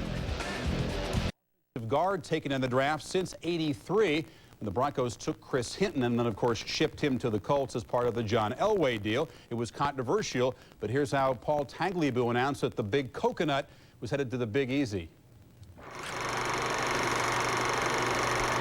With the 10th pick in the first round, the New Orleans Saints select Chris Nioli, guard from Colorado. To me, this is even more of a surprise than Tommy Knight. This is, to me, Knight and Nioli back-to-back are 2 major reaches. He's a great football player in our mind, and I mean, there's a lot of great football players out there, and I understand what people are saying. It's interesting if you say you got to go pick a skill position, and there are a lot of great football players out there. I know that. We felt right now that, to throw the ball and run the ball a little better, we got to get a little better up front on both sides of the ball, and I think Chris is going to come in there and help us in that area. He's a great character. He's my kind of football player, first of all. He's a tough guy, and I think he's one guy that might be able to holler at and he wouldn't get his feelings hurt too bad. That is for sure. He's got thick skin. We told you earlier that he tossed around his coaches and teammates. He is a tough guy on the field and in the locker room. So, Juz, Mel disagrees with Ditka. I'm going with Ditka in that battle, but where do you weigh in I'm going with Ditka myself, Chris. I love the pick. I love this kind of football player, and I'm glad to see the Mike Ditkas back in the game and the Dick Vermeils, the guys that want the character, the guys that want to play power football, that want to play smash mouth football, and we're going to take a look at really what the Saints are going to want to do on offense with their H-back, and they'll try to use this guy back and forth to kind of seal the backside. But when you're looking at blocking, you know, the Darrell Bushes of the world here and the Gilbert Browns of the world in that position, you got to have a guy that's 311 pounds like Chris Naili coming off the ball and sealing that inside and creating some room for this back to hit up in there. You seal the backside, let Naili come off the ball and block, and now you have room. I love the pick. I think it's super. I love to see these guys back in the game. The big coconut, hey, he's got a fan club already. I can tell, and you're the president of it. So one Colorado player, perhaps the surprise of the first part of the first round, while another Colorado player, receiver Ray Caruth, perhaps the slider. Most mock drafts you probably saw had him going perhaps 7th or 8th overall. Now he's down there available at number 19, and Les Steckel, his former coordinator of offense at Colorado, does not take him, at least is not able to convince the staff at Houston to make that selection. Riddell Anthony taken ahead of him. Mike, what about that? Well, first of all, I don't want to pick on Mel, but I'm with Mike Ditka, too. So, but as far as Riddell Anthony, I think he has better upside potential. He's a return guy also, catches the football, makes plays. Now, Ray Caruth, there's no doubt, he's the best speed receiver in this draft. He runs vertical routes. He'll stretch the football field for you. And also, when you look at Ray Caruth, he's the best receiver after the catch. Goes back to his running back days. So that he does make plays after the catch. The knock on Ray Caruth is he's a body catcher. Catches everything in his body. The other thing is he doesn't run sharp routes. So that may be the reason he's dropping a little bit. How many receivers that really come out of college and can run razor-sharp routes? That's something they have to learn. Caruth says he's worked on catching the ball with his hands more. Well, Sal Palantonio has some news on the Eagles, who are scheduled to pick about 4 picks from now. Let's get down to New York and get the latest on that. Sal? Thanks, Chris. The Philadelphia Eagles pick with the number 22 pick. And they're really now in a desperate strait at the defensive end position because they lost their leading sacker, William Fuller. He had 13.5 sacks to free agency. He signed with San Diego. They made an offer to Ferrick Collins, a defensive end, a backup defensive end of New England. New England matched that. So they're really without a starting left defensive end. But they've watched Renard Wilson, they've watched Peter Boulware, they've watched Kenny Holmes, they've watched Kennard Lang all go out of off the board. So they are sitting there and they have to make a decision about which way they go, defensive tackle or maybe another position, linebacker, or maybe a Trevor Rice or Ronaldo Wynn. Let's go to Chris Mortensen in Miami, who's standing by with the Colts. Well, the Colts are on the clock, and Bill Tobin, the football boss in Indianapolis, thinks the offensive line took too much heat for the lack of running game they had last season, but most people are putting one of the 2 tackles, Jerry Wunsch of Wisconsin or Tarek Glenn of Cal, to the Colts in this spot. Now, Marshall Faulk, there's been rumors that he could be traded. Tobin laughed those off, said he hasn't talked to any club about Faulk. He couldn't trade him if he wanted to because of the salary cap. And one note on Trev Alberts. Trev Alberts, who is, I think Mel Kiper remembers, was taken a few years ago. Trev Alberts has had so many injuries that he is going to retire. You look for that announcement sometime before training camp. Let's go back to Chris Fowler. Thank you. Indianapolis is up next. Mel will watch the selection closely. Will it be Dr. Jerry Wunsch, that offensive guard out of Wisconsin? That's it for draft update as we begin hour number 4. Back to Boomer in New York. All right, Chris and gang, the Wunsch doctor. Well, we'll talk about that maybe in a moment. Well, Eric Clapton many years ago, before he went unplugged, Mainline, Florida. It was kind of a minor hit for him, but it's been a major hit in the first round, certainly, of this draft, where 9 of the 18 picks are from the state of Florida. And let's go back to Tom Jackson in his mano-a-mano battle with Sterling, certainly coming up. Now we get Lang, now we get Kenny Holmes going to Houston. How is he different from his running mate at Miami? Well, I think, Chris, that Holmes may bring a little bit better technique than Kennard Lang, a little bit better hand movement. You watch this kid play and come off the corner, he shortens the corner in another way. When you watch him use his hands, we take a look here, he gets a grab on the tackles. He has the ability, and we're going to slow this down just a little bit. You see him pull through, get the arm under, and then he has great acceleration and closing ability to the football. And the thing that you look for in a kid is the impact at the point of attack. Again, we're talking about a guy who's going to create a lot of turnovers. Now, you're right there, you watch him, he reads, he has a nice feel for where the football is going to be. But what we saw there in slow motion, I'll demonstrate here because it's a little hard to see. Once that tackle gets his arms on him, you're going to see him, you lighten up a little bit, buddy. You're going to see him come, grab, pull the guy through and get his arm under and then go by and close on the ball. Now, that takes sometimes 2-3 years to teach the pros. This guy's already going to come with proper technique, Chris. Tom, what are you afraid? They're going to throw a flag on you if you use a little bit too much force up there? Geez, that's the first time a wide receiver has handled a linebacker with regularity in the NFL, right? Well, with Indianapolis up, let's now look at offensive line, because we obviously had Orlando Pace and Walter Jones long gone. But now, maybe we start a run of offensive linemen here in the bottom half of the first round. What do you think, Mel? Well, last year with the Colts, Chris, it was a battle. Did they take Pete Kendall or Marvin Harrison? They took Harrison. They still have an offensive line need. Tarek Glenn from Cal, certainly the number 3 guy. I like Ross Verba because of his versatility. He can play guard or tackle. Ryan Tucker's going to be a steal in the 2nd or 3rd round coming off that knee injury. Bob Sapp, more of a guard. Nails, 387 pounds, has to lose some weight. Jerry Wunsch, an offensive tackle, very steady, but more of a right tackle. All right, before we go on here, let's join now on our sprint video conference the general manager of the New York Giants, George Young. And George, good afternoon, and thanks for joining us. Good afternoon, Chris. I'm trying to fit in that small box. Well, I'm enjoying Tom Jackson and his pass rush moves against a wide receiver. Well, you drafted a wide receiver. Is this a guy that could handle Tom Jackson, this Ike Hilliard? No, not at his weight now. When he was playing, maybe. Well, tell us about Hilliard, because the word was, not that this is a surprising guy, but yet you did a good job, because no one really linked Hilliard to the Giants. But obviously, with Jim Fossil, Dave Brown, let's move the ball, this is a weapon that you really have needed for a while. Yeah, and everybody says we're so secretive, so finally we kept a secret. No, but we've been following him for a long time, and you know, you can't say the guy is a surprise when he's on national television, wins a national championship with 7 catches for 150 yards. I mean, he's an outstanding receiver. We thought he was a more complete receiver. We felt there were some good receivers in the draft and have been taken so far, and I think it's a position of need for us. If we're you know, if we're 29th in pass offense or something, I think it's rather logical that we take a wide receiver, especially one who can go deep, go short, go across, and we know the quarterback Werfel was always, I mean, that was the go-to guy as far as he was concerned. So I think he considered him the guy to go to. So we did too. Jim Fossil really liked him and studied him very thoroughly. Well, 18 touchdowns in last year certainly talks about production. This is a critical year for Dave Brown if you're going to move the team where you hope it goes? Well, unless a quarterback is kind of a legend or an institution, it's a critical year.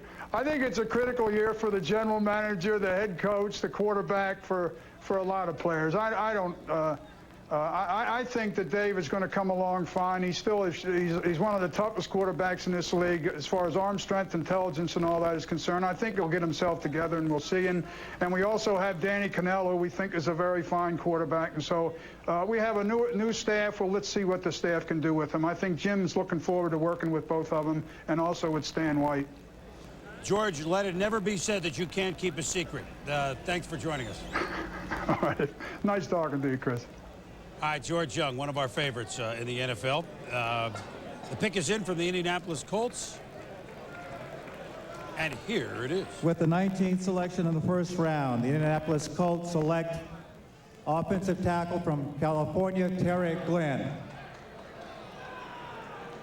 Minnesota is on the clock. Well, this, if you want size, you have it. And I think this is somebody the Buffalo Bills were looking at. So the Colts may have hurt a team in their own division with the pick. I'll say a 2nd straight year that I think Tobin did a good job. When Marvin Harrison last year, they considered Pete Kendall. They need a left tackle. And you see Tarek Glenn. He's had 2 years, played some right tackle here in the East-West Shrine game. Did a good job neutralizing Mike Vrabel.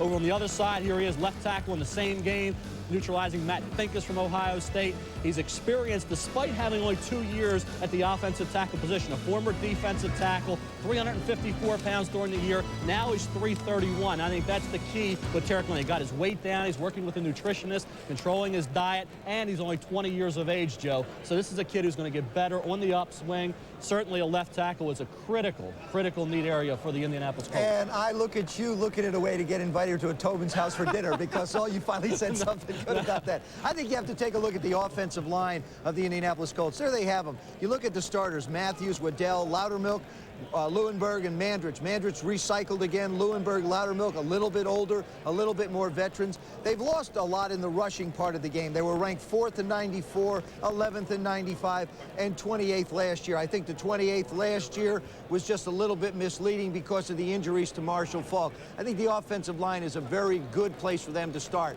If you look at history of some great football teams, you look at the Chicago Bears, the New York Giants, the Washington Redskins, and now the San Francisco 49ers and the Dallas Cowboys, when their offensive line started to become depleted, that's when they struggled on offense. I think what Indianapolis is doing right now is trying to build the insurance policy that they have, and they say, look, we want to make sure that we keep the stability on the offensive line so that we can allow Jim to make plays, we can allow our receivers to make plays, and our running backs to pick up yards. And we can allow Marshall Faulk to get on the field and to gain some yards. Rumor that he might be on the trading block? We don't think so, nor should the Colts do it. Minnesota on the clock. We'll be back. Because you don't just cover a lot of miles, you cover a lot of weather. Polaroid presents the NFL Draft Snapshot. It is my pleasure to announce the winner, Eddie George, Ohio State. Winning the Heisman was just the beginning for Eddie George. With the choice just obtained, Houston Oilers select Eddie George, running back, Ohio State. The Oilers knew they drafted a good one in George, who was the 14th overall selection and the 3rd running back chosen. He helped the Oilers to an 8-8 record and was voted the NFL's Offensive Rookie of the Year, finishing the season with an impressive 1,368 yards rushing. Good for 3rd in the AFC. God forbid we have anything fall on the ground. Well, we're back at the draft, and certainly the Oilers were the great pick last year at Eddie George, just picking up where he left off as a Heisman Trophy winner and an outstanding big back for them for a long, long time, wherever it is that the team plays. Houston, or that they become the Tennessee Tuxedos. Well, Minnesota now on the board, and wide receiver here, even though Chris Carter, Jake Reed, I mean, that's not a position of need right now for the Vikes. The Vikes actually could go about 4 different ways here, Mel. They really have a lot of options. I think when you look at the Minnesota Vikings, a lot of options. Look at the wide receiver chart. We, of course, see Ray Caruth, the top wide receiver, still on the board at this point with that great speed during his workout. 75 balls thrown his way, only dropped 1 pass. Will Blackwell, I've always had as an underrated player out at San Diego State. Junior came out early. Should be a good second-round pick. Remember, Chris Collinsworth went in the second round the same year David Verster was their 10th pick. So let's not all get wrapped up in who's the first-round picks are. They're not always successful. Kevin Lockett in Kansas City will be a nice addition, pick for them in the second round. The best downfield blocker, the wide receivers, also underrated. Mason can be a good punt returner as well. I like Macy Brooks because of his size. Keith Poole to me is more of a Ricky Prohl type. Good number 2 receiver, or at best maybe a 3rd option. You see, Mel, but I also think you have a situation where running back becomes a very viable alternative for them. I mean, you've got Smith out there, you've still got Dillon out there. I mean, take a look at the running back position. Sure, you signed Robert Smith for 1 year. That's just 1 year. But after that, you got Charles Evans, Leroy Hort, and Scotty Graham. Nobody really that's been able to take the ball down the field any distances for you. I would think running back could be a very good choice. It's good to have one, but Robert Smith just hasn't stayed healthy, and he also has signed just a 1-year contract. A good opportunity here in the running back position, and good value. Big guys who can carry the load. Dennis Green and company have made a big decision. They offered big bucks and gave big bucks to Brad Johnson, who impressed when he certainly had the opportunity. First, coming off the bench when Moon was hurt, and then leading the Vikings to some wins. They have a backup now by the name of Randall Cunningham. 1 year removed from the television business, now 2 years removed from the Philadelphia Eagles. Good move, Joe. Can he still play? Is he an asset here? Absolutely. I think he's a tremendous asset here. I don't any question whatsoever. Randall Cunningham will not be a problem. He'll be a tremendous asset. I spoke to it earlier in the day. I think that football teams like Cincinnati, like Minnesota, who have gone out and signed people as veteran backups who they know can not just go in and be stopgaps, but can go in and win football games. That's going to be the biggest key here. Brad Johnson is the starter without question. Brian Billick likes his ability to make plays with his feet. Well, in Randall Cunningham, you have the same exact situation. As I've spoken to Brian Billick, what he said to me, he says, I need a quarterback that can go out and at least get 2 or 3 first downs by running the football. Certainly Randall Cunningham can do that, and also it takes tremendous pressure off the defense. I think they're in real solid shape. at the quarterback position. You've got to have 2 quarterbacks today in football if you want to compete. Look at the 49ers. They've had 2 for a long, long time. Won a number of titles that way. I think it's important. This is a great move. Well, just as Tommy and Sterling are doing battle on our gridiron, I guess the New York and the Bristol sets have had a little tete-a-tete from time to time. Jaws, Randall Cunningham. Something tells me you're not buying all this. Yeah, you know, 2 former number 7s, I think we disagree on this one. I really believe if the Vikings wanted 2 or 3 first downs out of Randall Cunningham running the football, make him a running back and not a quarterback. I mean, Randall, when he came in the league in 1985, I thought was going to be one of the great quarterbacks of all time. The problem with Randall Cunningham, he has never been able to play within the system. He has great athleticism, great God-given talent, but he does not stay with the system. I don't see it any different in Minnesota. And maybe to just go a little further on Joe's comments, Rodney Peete had really a tough time with Randall as his backup. I'm not so sure Randall can play the game without having to focus on Randall. Jaws, I don't agree with that, and I'll tell you why. Oddly enough, I'm sure you know I don't. I think that what Randall tried to do in the West Coast offense, he really tried to discipline himself. He's not built for a West Coast style of offense. I think he really tried to work within the system. I think he tried to stay with the 3- and 5-step drops. It just wasn't something he could do because of his delivery and also of his ability with his footwork. I think he tried to stay in his system. Brian's is a little bit less restricted. I think he can do it very comfortably. I just don't see him being a problem of being a guy who can be a good backup. Remember, he may only have to play 1 or 2 games, 3 at the most, maybe. If not, I don't think the Vikings lose anything by having him on the football field. And also, Joe, I think the fact that he was out of football a year, doing what we are now doing, talking about everybody, I think will help Randall Cunningham. I think he realizes what it's going to take to play the position. I think he could get a few more years out of his body in his career. He'd be a very happy camper. I'm going to watch this situation very closely because I know Randall Cunningham can make a contribution to that football team and help them win if called upon. Joe? See, I knew it could get you to say my way. Well, I'll tell you what, let's bring in a guy, Jaws and Joe, that didn't wear number 7, but Chris Myers in Dallas. More on the Randall situation?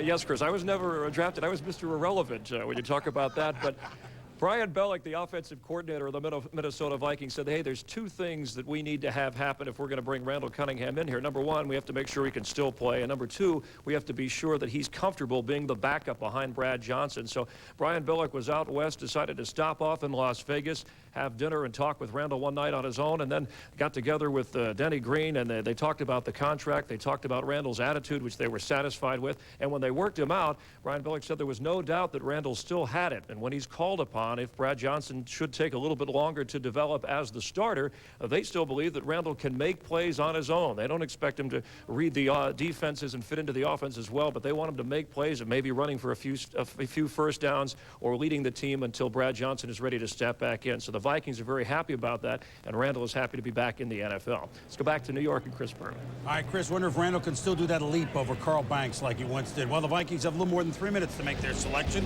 The 20th overall pick, we shall return. Ross and John LeClaire and the Legion of Doom. You want scoring? You got it in this game, the Penguins and the Flyers, game 2. That's a little bit later as our draft continues after 7 Eastern time on ESPN 2. Vikings have made their selection. Let's go up to the podium. And is it still Gene up there? No, the commissioner is back. The Vikings are in business. And maybe I'm telling you what, they're getting some calls right up to here for a trade. I would not be surprised to see them trade down about 4, 5, 6, 7 spots. To San Francisco? Well, it might be one, but they're entertaining a lot of calls right now. Why would San Francisco want to move up? Just as an example? Get into it right now. I'm sorry. Excuse me for asking right now, a draft-related question. I was waiting for you and Jaws to finish that debate first. Well, I mean, Minnesota has said if their player, and I don't know who that player is not there, they'll take all the calls. And with 12 seconds left now on the clock, they've taken a lot of calls. Here it is. They'll run this thing right down to 1 second. Watch this. He's starting to walk. Well, Brad Johnson, Dennis Green doing that 2-minute drill. That's what they're doing right here. With the 20th pick in the first round, the Minnesota Vikings select Dwayne Rudd, linebacker from Alabama.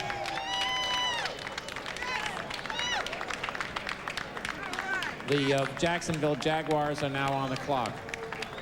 Now there's Dwayne, and he is relieved. I mean, hey, look, let's put it in perspective. First round pick, I mean, that's a dream.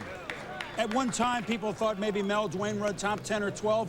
Cornelius Bennett type skills linebacker from Alabama. He's fallen a little bit. How come? I don't think anybody really knew, Chris, exactly how Dwayne Rudd fit in. We know he's an outstanding athlete with great physical ability, but where did he fit in best? And I think in Minnesota, they're getting value at 20. He didn't drop that far. Maybe he could have been maybe the 8th, 10th pick, maybe the 14th. So dropping to 20 is not that big a fall for Dwayne Rudd. And he brings a lot of versatility to the table. He can play in the middle. He can play on the outside. 240-plus pounds, great upper body strength. A tremendous kid, works hard, was very productive at Alabama. People said he's not that instinctive. Look how they moved him around. You see him here coming after the quarterback from the middle.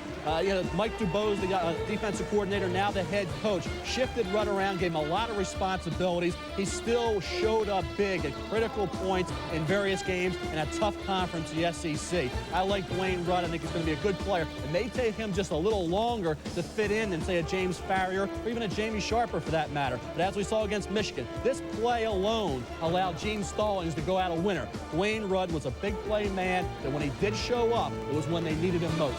I think the one thing you have to look at also in Minnesota, Minnesota plays what's called an under defense, which means that they wind up with an eagle backer. That's a backer that lines up inside the defensive end. So what happens in that circumstance is you need somebody who can flow and chase and run the football. I agree with you, Mel. I think his situation was, where do you really play him? I think he fits a perfect need for Minnesota as a linebacker who can run and chase and do the things he needs to do.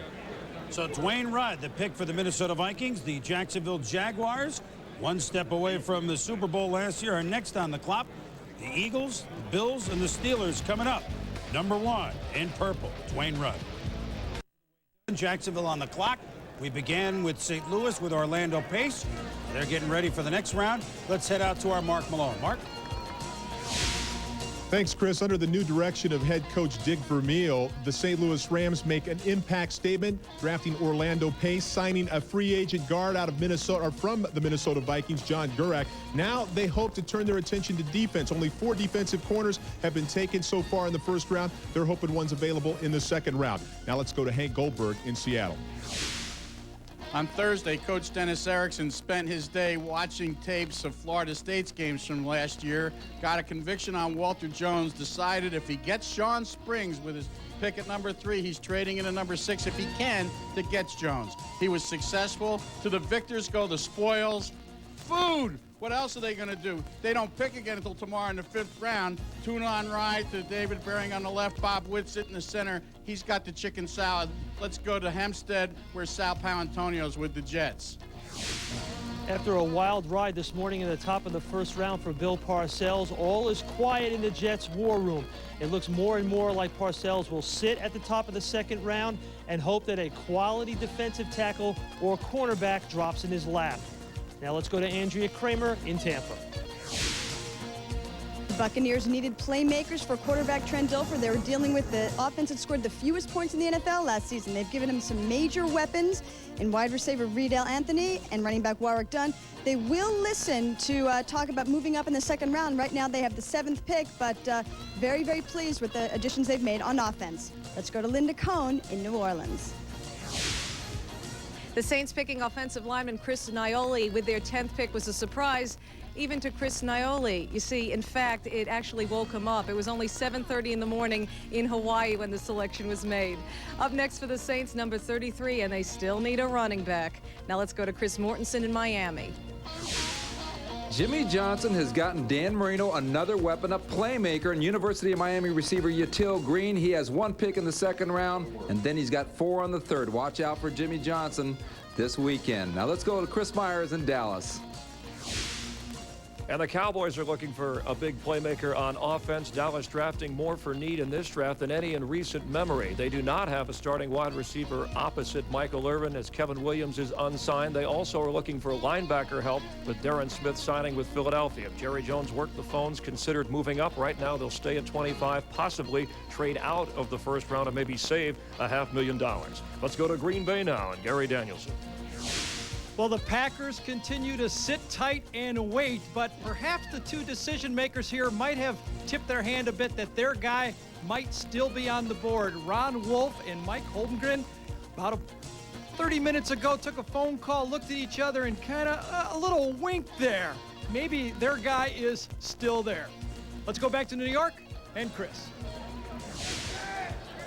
All right, Gary, thank you, and all the gang. Boy, Gary wants to get into action, doesn't he? I mean, that was like if he wasn't playing for the Lions. Like, get me in, coach.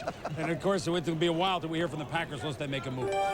Jacksonville, 1 game away from the Super Bowl last year. They're 1 game away, of course, from not making the playoffs if Morton Anderson makes the field goal. But they go and beat Buffalo. They go and beat Denver. They could have easily beaten New England. They want size on the defensive front, or size is a Tom Coughlin-type pick.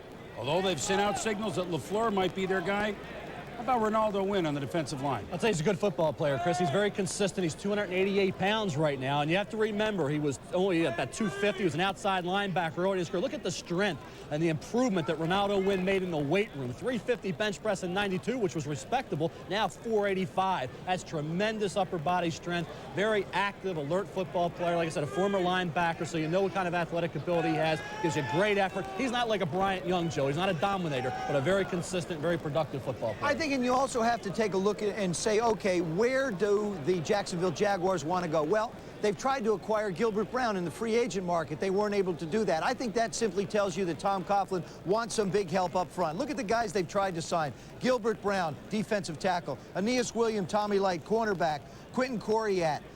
Spellman. These have all tried in the last 2 years. They've tried to sign these people. They've all looked for help on the defensive side of the ball. Gilbert Brown and Spielman, the 2 guys that they really wanted to try and add to this front. I wouldn't be surprised if it's a defensive lineman. I would be more inclined to think that they're going to go the tight end route, though. LaFleur. Yeah. Doesn't move down the wing like Guy LaFleur used to for the Canadians, but David LaFleur could be their pick. Let's go down to Andrea Kramer in Tampa. Do you have a clue on where Jacksonville is headed at this moment, Andrea? Well, I agree, Chris, with everything that Mel just said. When I spoke to Tom Coughlin yesterday, he gave me 4 players that he would really like to have. The number 1 player he gave me was Wynn. He said they'd move him inside. They would start him in there.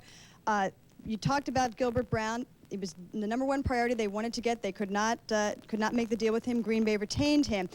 Tom Coughlin told me he's a great effort guy. He's a low pad player. He stays square.